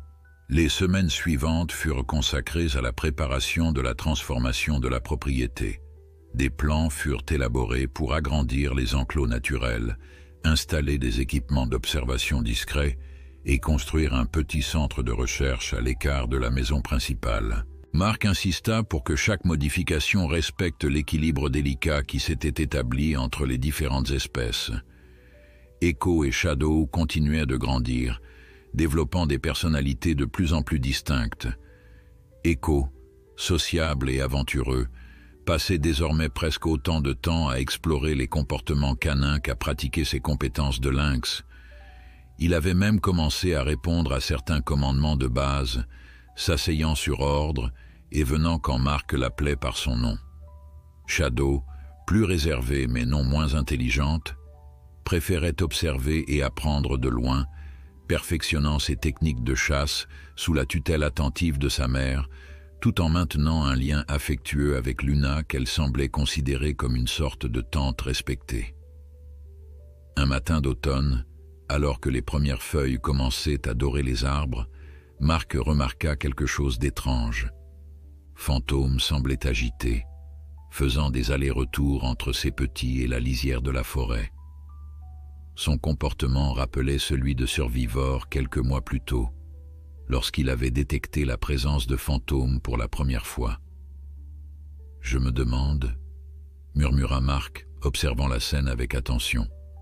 Sa question silencieuse trouva sa réponse au crépuscule, lorsqu'une silhouette furtive apparut à la limite des arbres. Un lynx roux mâle adulte, plus massif que Survivor, son pelage arborant les marques de bataille caractéristiques d'un mâle territorial. Il observait la scène avec une méfiance évidente, mais aussi une incontestable curiosité. Un autre prétendant souffla Sarah qui était venue pour la réunion hebdomadaire de planification. Comment Survivor va-t-il réagir? La réponse ne tarda pas. Alerté par un subtil changement dans l'atmosphère, Survivor s'approcha de la clôture, fixant l'intrus avec une posture qui n'était ni agressive ni soumise, mais plutôt interrogative. Les deux mâles s'observèrent longuement dans un dialogue silencieux que nul humain ne pouvait déchiffrer. « C'est remarquable », chuchota le docteur Torres qui avait rejoint Mark et Sarah. Dans la nature, deux mâles adultes s'affronteraient immédiatement pour le territoire et l'accès à la femelle. Mais Survivor ne suit pas ce schéma. En effet, après plusieurs minutes de cette confrontation silencieuse, Survivor fit quelque chose d'inattendu. Il s'assit, dans une posture presque canine, tout en maintenant le contact visuel avec l'autre lynx. Ce geste, ni menaçant ni soumis, semblait être une invitation à la communication plutôt qu'au conflit. « Il invente ses propres règles », murmura Mark, émerveillé par la scène qui se déroulait devant eux. Il n'est ni tout à fait lynx, ni tout à fait chien, mais quelque chose de nouveau, quelque chose qui pourrait changer notre compréhension de ce que signifie être sauvage. Ce que personne ne pouvait prévoir, c'est que cette rencontre allait marquer le début d'un nouveau chapitre dans l'extraordinaire saga de Survivor et sa famille, un chapitre qui remettrait en question tout ce qu'ils pensaient savoir sur les frontières entre espèces et sur la nature même de l'adaptation. Les jours suivants furent marqués par une tension palpable dans la propriété. Le lynx mâle sauvage, que Mark avait surnommé Nomade, revenait régulièrement à la lisière de la forêt, observant avec une curiosité prudente la famille inhabituelle qui s'était formée. Fantôme semblait partagé, tantôt attirée par ce représentant de sa propre espèce, tantôt protectrice envers ses petits, qu'elle gardait à distance du nouveau venu. Survivor, quant à lui, démontrait un comportement que même le docteur Torres qualifiait d'extraordinairement sophistiqué. Au lieu d'affronter Nomade ou de lui céder le territoire, il avait établi une sorte de protocole de communication, s'approchant chaque jour un peu plus près de la clôture, dans une danse sociale minutieusement chorégraphiée. Ce que nous observons ici, expliqua le docteur Torres aux assistants de recherche récemment arrivés de Cornell, pourrait être qualifié de diplomatie interspécifique. Survivor utilise à la fois des signaux félins et canins pour établir une relation non agressive avec ce mâle territorial. En effet, Survivor alternait entre des comportements typiquement félins, marquage du territoire, posture d'affichage, et des gestes empruntés aux chiens, position assise, mouvement de queue plus expressif, vocalise d'invitation au jeu. Cette communication hybride semblait déconcerter Nomade, mais aussi piquer sa curiosité. Mark passait des heures à observer ces interactions, notant méticuleusement chaque détail dans un journal qui devenait rapidement une ressource inestimable pour les chercheurs. « Je pense qu'il essaie de lui apprendre », dit-il un soir à Sarah, alors qu'ils partageaient un dîner tardif. Pas consciemment peut-être, mais Survivor tente de montrer à Nomade qu'il existe une alternative au conflit territorial traditionnel. Sarah acquiesça pensivement. « Et tu crois que ça pourrait fonctionner ?»« Je ne sais pas, » admit Mark. Mais le simple fait qu'il essaie démontre à quel point son développement cognitif est extraordinaire. Au bout d'une semaine de cette danse sociale, un tournant se produisit. Alors que le soleil se couchait, colorant le ciel du Montana de teintes pourpres et orangées, Nomade s'aventura plus près de la clôture qu'il ne l'avait jamais fait. Survivor l'attendait, immobile mais détendu, tandis que Luna et les autres chiens se tenaient en retrait, alertes mais pas menaçants. Ce qui se passa ensuite fut capturé par les caméras haute définition récemment installées. Nomade s'approcha jusqu'à presque toucher la clôture, reniflant l'air chargé des odeurs mêlées de chiens et de lynx, puis, dans un geste qui stupéfia tous les observateurs, il s'assit, maladroitement, pas tout à fait comme un chien l'aurait fait, mais clairement en imitation du comportement que Survivor lui avait montré jour après jour. « Il imite !» s'exclama Mark, n'osant à peine respirer de peur de briser ce moment fragile. Survivor répondit par un son à mi-chemin entre un miaulement félin et un jappement amical, puis se leva lentement et s'approcha de la clôture. Les deux lynx se touchèrent presque à travers le grillage, leurs museaux séparés par quelques centimètres à peine, échangeant des informations olfactives dans ce qui semblait être une reconnaissance mutuelle. « C'est historique », murmura le docteur Torres qui filmait la scène. Un lynx sauvage adoptant un comportement appris d'un congénère socialisé avec des chiens. C'est une forme de transmission culturelle interspécifique. À partir de ce jour, une routine étrange mais harmonieuse s'établit. Nomade venait quotidiennement, généralement au crépuscule, et passait du temps près de la clôture, interagissant principalement avec Survivor, mais s'habituant progressivement à la présence des chiens et même des humains à distance. Fantôme, après une période de méfiance, commença à s'approcher également, créant un triangle social fascinant pour les chercheurs. Echo et Shadow, désormais âgés de presque 6 mois, réagissaient différemment à ce nouveau développement. Echo, toujours aventureux, était fasciné par Nomade, l'observant avec une intensité qui rappelait un élève étudiant un maître. Shadow, plus prudente, restait généralement près de Luna ou de Duke pendant ces rencontres, comme si elle cherchait la sécurité de sa famille canine face à cet inconnu de sa propre espèce. Un matin, Mark fut réveillé par des aboiements frénétiques. En se précipitant dehors, il découvrit une scène alarmante. La clôture séparant l'enclos de la forêt avait été partiellement abattue, apparemment par la chute d'un arbre pendant la nuit. Peanut aboyait sans relâche, tandis que Duke et Luna patrouillaient nerveusement le périmètre.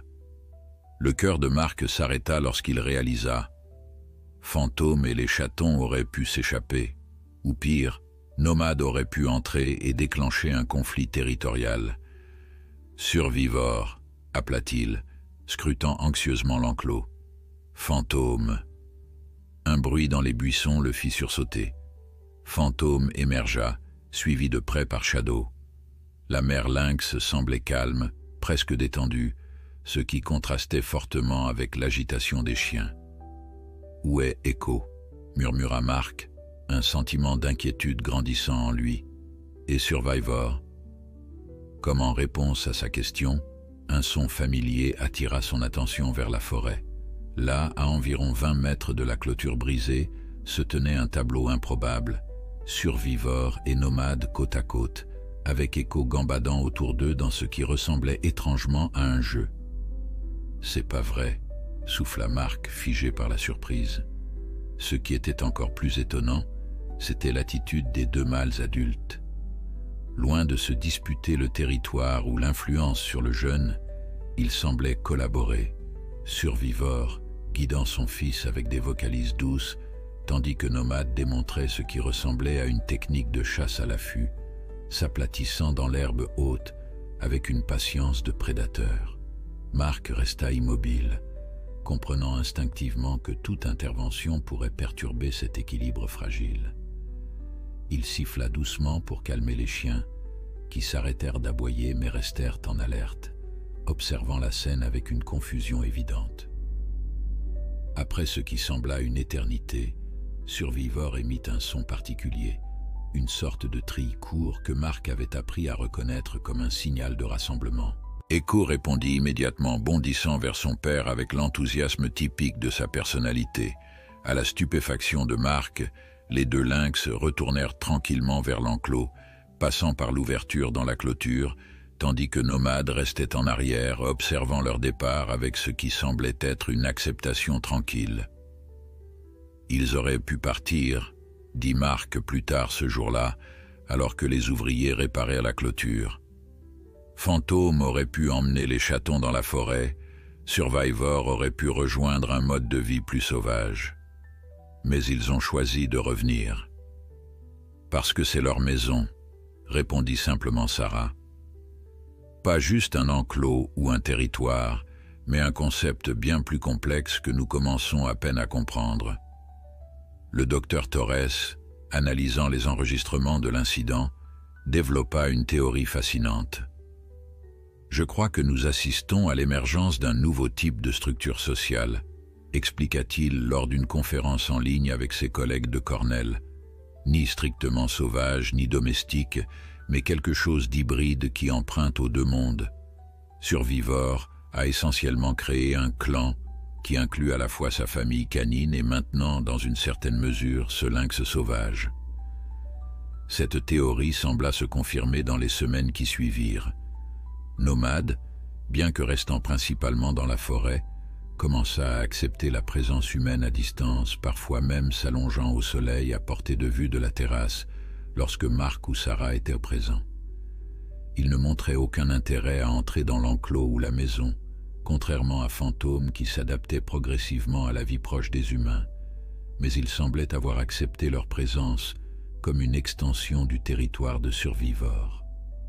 Echo, particulièrement après cette première leçon avec Nomade, développait un équilibre fascinant entre ses instincts félins et son éducation partiellement canine. Il excellait désormais dans des techniques de chasse typiquement félines, mais continuait à jouer à rapporter des objets avec Duke et répondait toujours aux commandements vocaux de Mark avec une précision surprenante.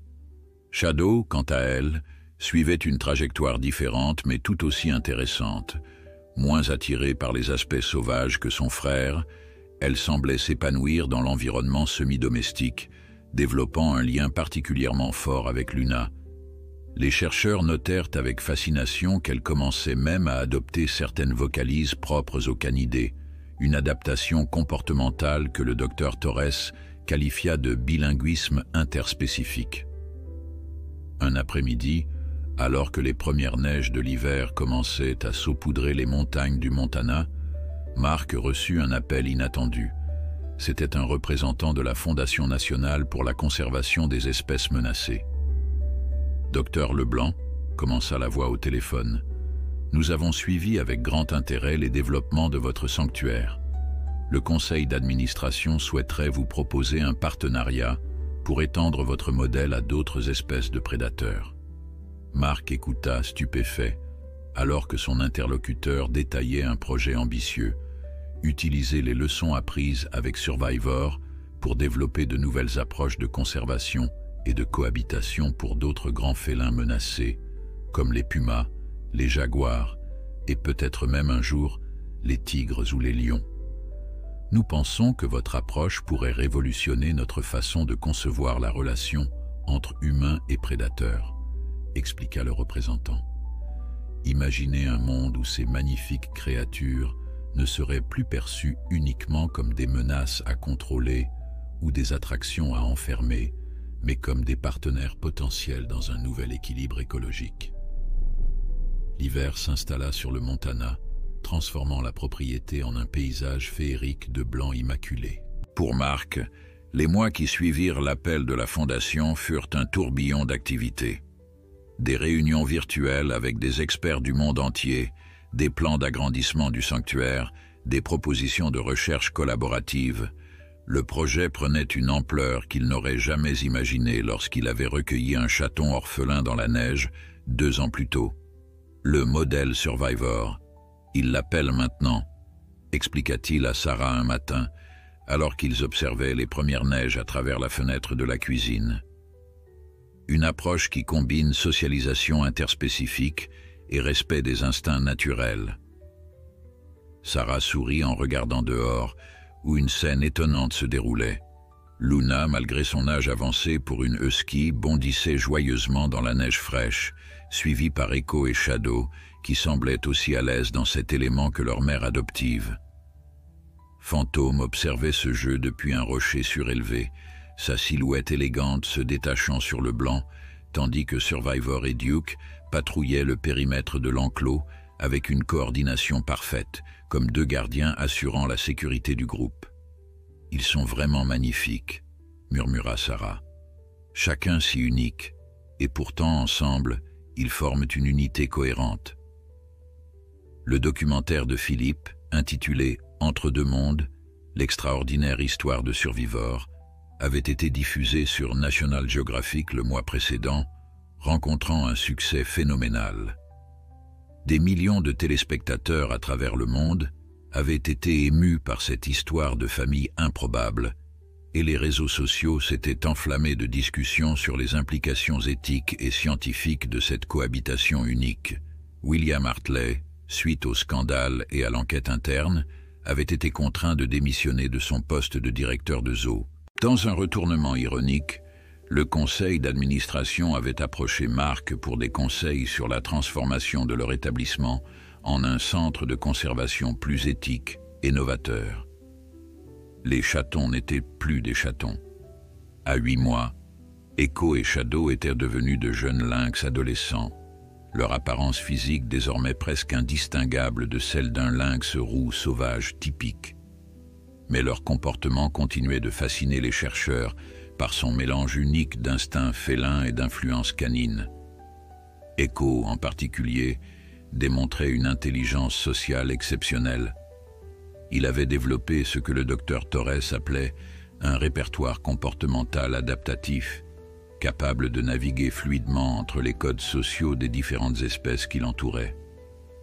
Avec Nomade, qui visitait désormais régulièrement la propriété, il adoptait les postures et vocalisations typiquement félines. Avec Duke et Peanut, il basculait vers des comportements plus canins, jouant à rapporter des objets ou à poursuivre des proies imaginaires. Et avec les humains, il avait développé un ensemble unique de signaux, mi-félins, mi-canins, qui lui permettaient de communiquer ses besoins et ses humeurs avec une clarté surprenante. Shadow, quant à elle, s'était révélée être une observatrice exceptionnelle. Moins exubérante que son frère, elle passait des heures perchée sur des points élevés, scrutant attentivement les interactions entre tous les membres de cette communauté inhabituelle. Les chercheurs avaient noté qu'elle semblait particulièrement attentive aux échanges vocaux, au point de développer ce qui ressemblait à une compréhension rudimentaire du langage humain, non pas des mots spécifiques, mais des intonations et des intentions. Un matin de janvier, alors que le thermomètre affichait des températures glaciales, Marc remarqua quelque chose d'inquiétant. Luna, d'habitude si énergique même dans ses vieux jours, semblait léthargique et refusait de manger. « Elle a presque 13 ans, rappela doucement Sarah après l'avoir examinée. C'est un âge très avancé pour une husky. Marc acquiesça, la gorge nouée. Luna avait été le pilier de cette famille extraordinaire, la mère adoptive qui avait accueilli Survivor lorsqu'il n'était qu'un chaton désespéré. L'idée même de sa fragilité lui était insupportable.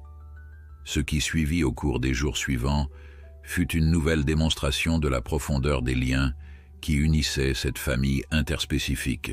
Survivor, percevant la faiblesse de sa mère adoptive, ne quittait plus son côté, se blottissant contre elle la nuit pour lui fournir chaleur et réconfort. Echo et Shadow, semblant comprendre la gravité de la situation, modéraient leur jeu habituel, venant régulièrement se frotter contre Luna dans des gestes d'affection typiquement félins. Le plus surprenant fut peut-être la réaction de Fantôme. La lynx femelle sauvage, qui avait toujours maintenu une certaine distance avec les chiens, commença à apporter de petites proies, souris et écureuils, qu'elle déposait délicatement près de Luna, comme une offrande pour l'aider à retrouver ses forces. « C'est extraordinaire », murmura le docteur Torres en observant ce comportement. « Elle démontre de l'empathie interspécifique, un concept que beaucoup de mes collègues considéreraient comme impossible chez un prédateur sauvage adulte. » Malgré tous ces soins, l'état de Luna continua de se détériorer. Sarah diagnostiqua finalement une insuffisance rénale avancée, une condition commune chez les chiens âgés, mais difficile à traiter à un stade aussi avancé. « Elle n'a pas l'air de souffrir pour l'instant, » expliqua-t-elle à Marc, « mais il faut se préparer. » Elle n'eut pas besoin de finir sa phrase. Marc comprenait ce qui les attendait, et cette perspective l'emplissait d'une tristesse qu'il n'avait pas ressentie depuis la perte de sa propre mère des années auparavant. Un soir, alors que la neige tombait doucement à l'extérieur, créant un silence ouaté enveloppant la propriété, Marc s'installa près du panier de Luna dans le salon. La vieille chienne respirait faiblement, mais ses yeux bleus conservaient une étincelle de conscience. À sa grande surprise, tous les membres de la famille improbable s'étaient rassemblés dans la pièce, un fait sans précédent. Survivor était allongé contre Luna, sa tête reposant sur son flanc. Duke et Peanut s'étaient installés de l'autre côté, formant un demi-cercle protecteur. Echo et Shadow s'étaient blottis au pied du panier, leur corps chaud offrant un confort supplémentaire. Et, le plus incroyable, Fantôme s'était aventurée dans la maison, la première fois qu'elle franchissait volontairement ce seuil, et s'était assise à quelques mètres, ses yeux verts brillants dans la semi-obscurité, veillant avec une dignité silencieuse. « Ils savent », murmura Sarah qui avait rejoint Mark. « D'une manière que nous ne comprenons pas complètement, ils savent ce qui se passe et ils se soutiennent mutuellement. » Cette nuit-là, Luna s'éteignit paisiblement, entourée de la famille extraordinaire qu'elle avait contribué à créer. Mark, qui était resté éveillé jusqu'aux petites heures du matin, fut témoin du moment où elle rendit son dernier souffle, un soupir léger, presque imperceptible, qui marqua la fin d'une vie remarquable. Ce qui suivit défia toutes les attentes des chercheurs présents. Survivor fut le premier à réagir, émettant un son que Mark n'avait jamais entendu auparavant, ni tout à fait un hurlement de loup, ni tout à fait un cri de lynx, mais quelque chose d'entre les deux, une lamentation qui semblait exprimer un chagrin profond et authentique. Echo et Shadow se joignirent à lui, leur voix juvénile s'harmonisant avec celle de leur père dans un chœur poignant. Duke leva la tête et se mit à hurler, un son long et mélancolique qui perça le silence de la nuit. Peanut, malgré sa nature généralement joyeuse, émit une série de gémissements plaintifs. Et même Fantôme, la sauvage, la méfiante Fantôme, ajouta sa voix à ce requiem improvisé, un trille aigu caractéristique des lynx en détresse. Mark et Sarah restèrent immobiles, témoins silencieux de cette expression de deuil collectif qui transcendait les barrières des espèces. Les caméras installées dans la maison capturèrent l'intégralité de cette scène extraordinaire, fournissant aux chercheurs du monde entier des preuves irréfutables de la profondeur émotionnelle possible dans une communauté interspécifique. Au matin, Mark organisa une cérémonie simple. Avec l'aide de Sarah et de Philippe, il enterra Luna sur une petite colline surplombant la propriété, un endroit où elle aimait s'asseoir pour observer son domaine lors des journées ensoleillées. Tous les animaux les suivirent dans une procession solennelle, maintenant un silence respectueux qui semblait presque humain. Après la cérémonie, Mark s'attendait à ce que le groupe se disperse, que chacun retrouve ses habitudes. Mais quelque chose d'inattendu se produisit. Survivor, après avoir passé quelques moments près de la tombe fraîchement recouverte, se dirigea vers Duke et fit quelque chose d'extraordinaire. Il s'inclina légèrement devant le vieux berger allemand, dans un geste qui semblait clairement être une reconnaissance de son nouveau statut de doyen de la meute. Duke, semblant comprendre l'importance du moment, se redressa légèrement malgré son chagrin, acceptant tacitement cette responsabilité. Puis, dans un mouvement qui émut Mark aux larmes, Survivor et Duke se tournèrent ensemble vers Echo et Shadow, les guidant doucement vers la maison, tandis que Fantôme suivait à distance, complétant ce tableau d'une famille endeuillée mais unie. « La vie continue », murmura Sarah, posant une main réconfortante sur l'épaule de Mark.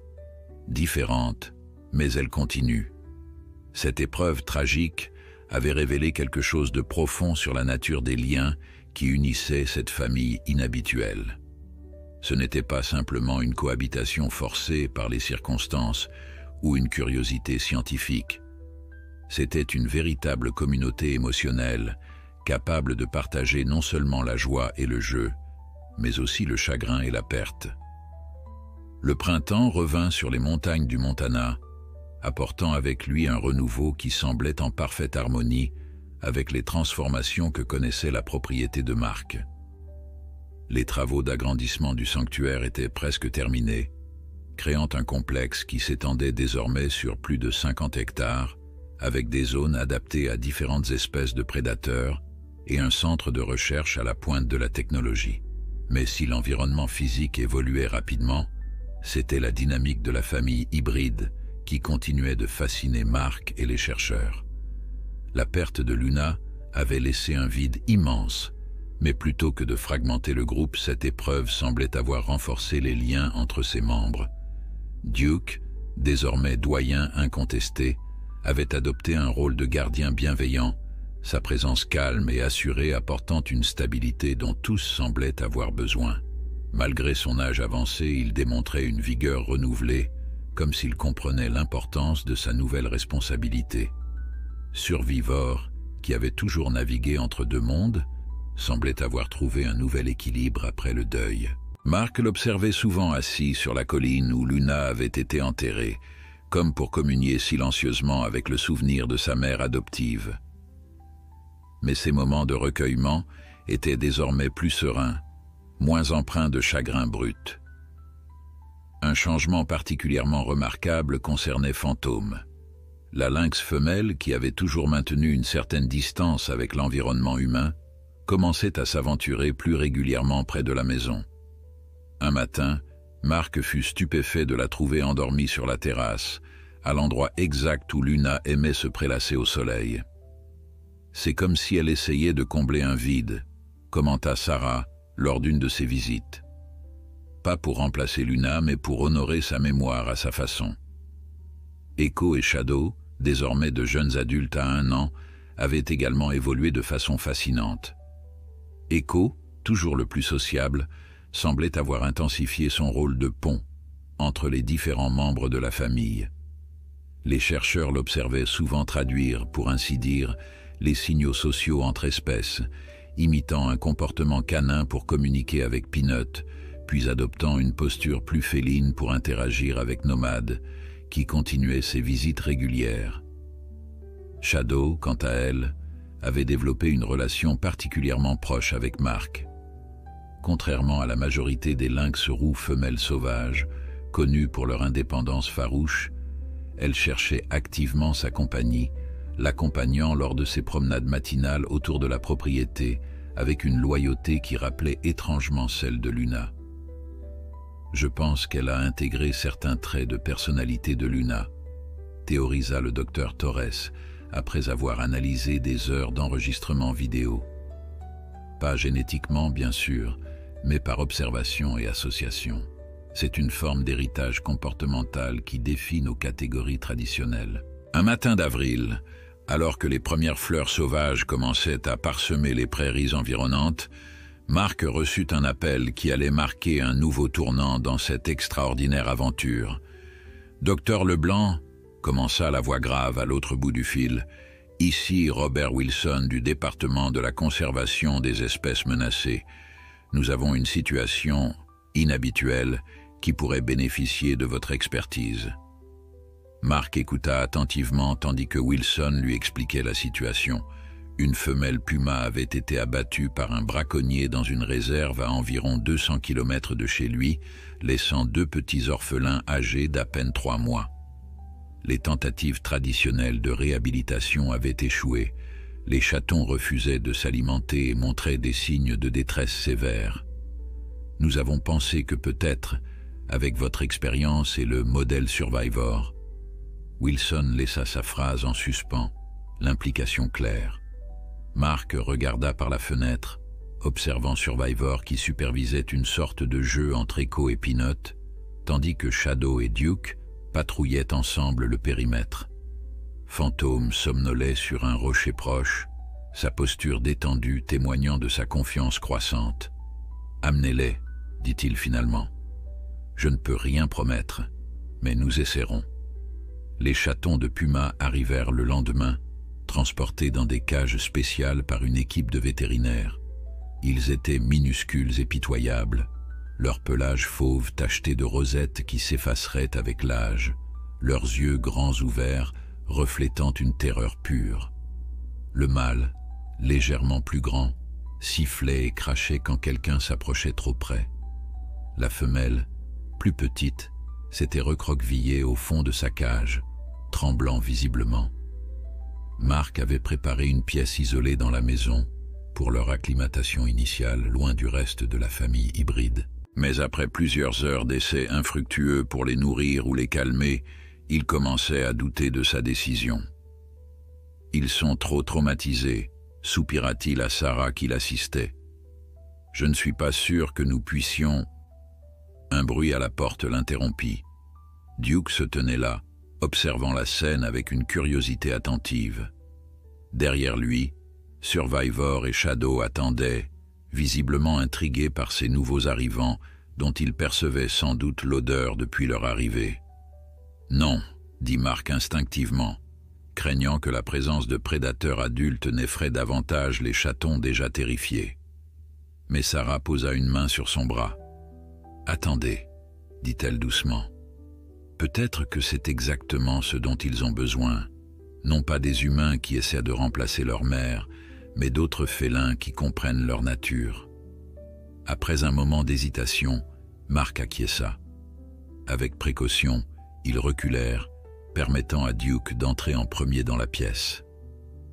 Le vieux berger allemand s'approcha des cages avec une lenteur délibérée, reniflant doucement l'air chargé de l'odeur de félins inconnus. Les chatons réagirent immédiatement, sifflant de plus belle, leur peur évidente. Mais Duke ne recula pas. Au contraire, il s'allongea calmement près des cages, à distance respectueuse, et attendit patiemment, exactement comme Mark l'avait vu faire des années plus tôt lorsque Survivor était arrivé. Puis Survivor entra, suivi de Shadow. Le lynx mâle, désormais dans la force de l'âge, s'approcha des cages avec une assurance tranquille. Au lieu de l'agressivité territoriale qu'on aurait pu attendre d'un félin adulte face à de jeunes étrangers, il émit un son doux, presque maternel, une vocalisation que Mark reconnut comme similaire à celle que Luna utilisait pour rassurer Survivor lorsqu'il était chaton. À la stupéfaction de tous les humains présents, les petits pumas cessèrent instantanément leur sifflement. Leurs oreilles, plaquées en arrière par la peur, se redressèrent légèrement, captant ce son familier mais étrange, la voix d'un prédateur qui ne menaçait pas, mais invitait. « C'est incroyable », murmura Sarah, observant la scène avec émerveillement. Les heures suivantes furent une leçon d'humilité pour Mark et l'équipe scientifique. Avec une patience infinie, Survivor, Shadow et Duke établirent une communication non verbale avec les chatons terrifiés. D'abord par des vocalisations douces, puis par un langage corporel soigneusement modulé, ils semblaient dire « Vous êtes en sécurité ici, nous sommes famille ». À la tombée de la nuit, Mark prit une décision audacieuse. Il ouvrit les portes des cages, permettant aux chatons de sortir s'ils le souhaitaient. Au début, ils restèrent paralysés par la peur. Puis, encouragé par un petit thrill de Survivor, le mâle fit un pas hésitant hors de sa cage. Sa sœur le suivit peu après, se collant à lui comme à une bouée de sauvetage. Ce qui suivit restera gravé dans la mémoire de tous les témoins présents. Shadow s'approcha lentement des chatons et, dans un geste d'une tendresse infinie, commença à les lécher délicatement, exactement comme une mère félin l'aurait fait pour rassurer ses petits. Survivor se joignit à elle, tandis que Duke montait la garde à proximité, créant un cocon protecteur autour des orphelins. En moins d'une heure, les chatons qui avaient refusé toute nourriture depuis des jours acceptèrent de petits morceaux de viande offerts par Mark, sous la supervision attentive de leur nouveau protecteur. Ils ont fait en quelques heures ce que nous n'avons pas réussi en une semaine, admit le docteur Wilson, observant la scène avec une émotion non dissimulée. C'est comme s'ils parlaient un langage que ces chatons comprennent instinctivement, un langage que nous, humains, ne pouvons qu'entrevoir. Cette nuit-là, les chatons de Puma dormirent blottis entre Survivor et Shadow, avec Duke allongé protectivement devant eux. Mark, qui les surveillait discrètement par la porte entr'ouverte, fut frappé par la similarité avec la scène qu'il avait observée des années plus tôt, lorsque Luna avait accueilli un chaton de lynx orphelin dans sa propre famille. « La boucle est bouclée », murmura-t-il pour lui-même, comprenant que ce qu'il observait n'était pas simplement une réussite scientifique ou conservationniste, mais la continuation d'un héritage d'amour et d'acceptation que Luna avait initié, un héritage qui transcendait maintenant les espèces, les générations, et peut-être même notre compréhension limitée de ce que signifie vraiment être une famille. 5 ans passèrent, transformant la modeste propriété de Mark en un centre de renommée internationale. Le Sanctuaire Survivor, comme on l'appelait désormais, s'étendait sur plus de 100 hectares, abritant non seulement la famille originelle de lynx et de chiens, mais aussi plusieurs autres familles hybrides, composées de différentes espèces de félins sauvages et leurs compagnons interspécifiques. Les chatons de puma, baptisés Sierra et Rocco, étaient devenus de magnifiques adultes. Contrairement aux pumas sauvages typiquement solitaires, ils avaient développé un modèle social unique, intégrant des comportements appris de leurs parents adoptifs. Rocco avait formé un lien particulier avec Echo, les 2 mâles chassant souvent ensemble dans les vastes enclos naturels. Sierra, quant à elle, suivait Shadow comme une ombre, absorbant sa sagesse tranquille et son équilibre entre nature sauvage et sociabilité. Des lycaons orphelins du Zimbabwe, un jeune jaguar du Brésil et même un léopard des neiges du Tibet avaient trouvé refuge au sanctuaire, chacun intégré progressivement dans une structure familiale adaptée à ses besoins. Le modèle Survivor s'était affiné au fil des années, combinant les connaissances scientifiques avec une compréhension intuitive des besoins émotionnels des animaux. Ce que nous avons découvert, expliquait Mark lors d'une conférence internationale sur la conservation, c'est que la socialisation interspécifique ne supprime pas la nature sauvage de ses prédateurs, elle leur offre simplement un contexte social plus riche, plus adaptable. Ils conservent leurs instincts tout en développant une capacité de cohabitation que nous pensions impossible. Le docteur Torres, désormais directeur scientifique du sanctuaire, avait publié plusieurs études révolutionnaires démontrant comment ces familles hybrides remettaient en question les paradigmes traditionnels de la biologie comportementale. Nous avons été formés à penser en termes de comportement naturel versus artificiel, écrivait-il. Mais la réalité que nous observons ici est bien plus nuancée. Ces animaux créent activement leur propre culture, empruntant et adaptant des comportements à travers les frontières des espèces pour former quelque chose de nouveau, quelque chose que la nature seule n'aurait peut-être jamais produit, mais qui n'en est pas moins authentique pour autant. Survivor, désormais âgé de 7 ans, avait atteint une sorte de statut légendaire. Des visiteurs du monde entier, chercheurs, conservationnistes, mais aussi familles ordinaires, venaient dans l'espoir d'apercevoir le lynx qui se prenait pour un chien, le fondateur involontaire d'une nouvelle approche de la conservation.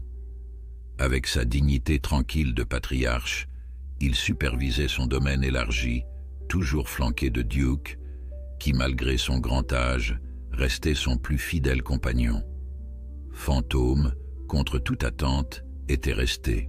Bien qu'elle conservât une indépendance typiquement féline, partant parfois pour des excursions solitaires de plusieurs jours dans la forêt adjacente, elle revenait toujours, comme attirée par un aimant invisible vers cette communauté qu'elle avait fini par considérer comme sienne. Elle avait même eu une seconde portée de chaton, cette fois avec Nomade, qui s'était progressivement intégré à la périphérie de cette société interspécifique. Les années n'avaient pas épargné tous les membres de la famille originelle. Le vieux Peanut s'était éteint paisiblement un soir d'automne, s'endormant simplement pour ne plus se réveiller. Il avait été enterré près de Luna, sur la colline qui surplombait la propriété, devenu un lieu de recueillement où Mark observait souvent Survivor se rendre au crépuscule, comme pour communier avec les souvenirs de ceux qui avaient façonné sa vie si particulière. L'histoire du sanctuaire et de ses habitants extraordinaires avait inspiré des changements bien au-delà de ses frontières. des programmes de conservation à travers le monde commençaient à intégrer des éléments du modèle Survivor, reconnaissant l'importance des liens sociaux et émotionnels dans la réhabilitation et la protection des espèces menacées. William Hartley lui-même, dans un retournement inattendu, était devenu un fervent défenseur de cette approche après avoir visité le sanctuaire, transformant son ancien zoo en un centre de conservation basé sur des principes similaires. Un matin d'été, alors que le sanctuaire se préparait à accueillir un groupe d'étudiants en biologie, Mark fut témoin d'une scène qui capturait parfaitement l'essence de tout ce qu'ils avaient accompli. Assis sur la terrasse de sa maison, désormais intégré au complexe plus large, il observait un tableau qui aurait semblé impossible quelques années plus tôt. Survivor et Duke, tous deux montrant les signes de l'âge mais toujours majestueux, étaient allongés côte à côte sur un rocher plat baigné de soleil. Autour d'eux, comme dans un tableau vivant représentant l'harmonie interspécifique, se trouvaient Echo et Shadow, Sierra et Rocco, ainsi que 3 des chatons issus de la seconde portée de Fantômes et Nomades. 2 jeunes lycaons récemment intégrés au sanctuaire complétaient ce rassemblement improbable, leur curiosité l'emportant sur leur méfiance naturelle. Sarah, qui était venue pour la visite des étudiants, s'arrêta près de Mark, contemplant la scène avec émerveillement. « Si quelqu'un m'avait dit il y a 10 ans que je verrais un jour des lynx, des pumas et des lycaons partageant paisiblement le même espace, j'aurais ri, dit-elle doucement. C'est comme un rêve devenu réalité. » Mark sourit, mais son expression était teintée d'une légère mélancolie. « Un rêve que Luna a commencé, » murmura-t-il. « Parfois, je me demande si elle savait, d'une certaine façon, ce qu'elle initiait cette nuit-là, en acceptant un chaton de lynx orphelin. » Un mouvement attira leur attention. Survivor s'était levé et s'étirait, sa silhouette élégante se détachant contre le ciel bleu du Montana. Puis, avec une grâce fluide qui n'avait pas diminué avec l'âge, il descendit du rocher et se dirigea vers la colline des souvenirs comme il le faisait souvent. « Je reviens », dit Mark à Sarah, suivant impulsivement son vieil ami. Il retrouva Survivor assis près des tombes de Luna et Peanut, son regard ambré fixé sur l'horizon. Sans un mot, Mark s'assit à côté de lui, respectant ce moment de communion silencieuse. Le lynx tourna légèrement la tête, reconnaissant sa présence d'un clignement lent des yeux. Un geste que les félins réservent à ceux qu'ils considèrent comme absolument dignes de confiance. « Tu as changé le monde, tu sais, » dit doucement Mark, sachant que Survivor ne comprenait pas les mots précis, mais percevait certainement leur intention. Pas seulement pour toi et ta famille, mais pour tant d'autres. Tu nous as montré ce qui est possible quand on dépasse les limites que nous pensions infranchissables. Comme en réponse, Survivor émit un son doux, presque un ronronnement, puis se frotta contre Mark dans un geste d'affection rare, mais profondément significatif. À cet instant précis, un appel résonna depuis le sanctuaire, le hurlement puissant de Duke, suivi par les vocalisations d'Echo et des autres félins, créant une symphonie sauvage qui semblait célébrer leur existence même. Survivor se redressa, alerté par cet appel de sa famille. Il jeta un dernier regard vers les tombes, puis vers Mark, avant de s'élancer vers le groupe qui l'attendait. Mark resta un moment immobile, profondément ému par ce qu'il venait de vivre. 10 ans s'étaient écoulés depuis cette nuit de tempête où il avait sauvé un chaton orphelin. 10 ans de découvertes, de défis, de pertes et de joie. 10 ans qui avaient redéfini sa compréhension de ce que signifiait être une famille, être sauvage, être domestique, être, tout simplement. En rejoignant le groupe qui s'assemblait pour accueillir les étudiants, Mark fut frappé par une réalisation soudaine. L'histoire de Survivor n'était pas celle d'un lynx qui pensait être un chien. C'était l'histoire d'un être qui avait transcendé les catégories que les humains s'obstinaient à imposer au monde naturel. Survivor n'était ni confus sur son identité, ni piégé entre deux mondes, il était simplement lui-même, unique et complet, créant son propre chemin à travers la vie avec ceux qu'il aimait. Et peut-être était-ce là la véritable leçon, celle que Luna avait instinctivement comprise cette nuit-là en accueillant un orphelin d'une espèce différente, que l'amour, la compassion et l'acceptation pouvaient transcender toutes les barrières, créant des liens plus forts que l'instinct, plus durables que la tradition, plus vrais que nos définitions limitées de ce qui est naturel ou normal. Alors que le soleil atteignait son zénith dans le ciel du Montana, illuminant le sanctuaire et tous ses habitants extraordinaires, Mark sourit en voyant Survivor prendre place au centre du groupe, digne et serein, entouré de sa famille improbable, mais incontestablement réelle. Dans un monde souvent défini par ses divisions, ils avaient créé quelque chose de précieux et de rare, un lieu où les différences n'étaient pas simplement tolérées, mais célébrées, où chaque être pouvait être pleinement lui-même tout en appartenant à quelque chose de plus grand. Et c'était finalement la plus belle des surprises.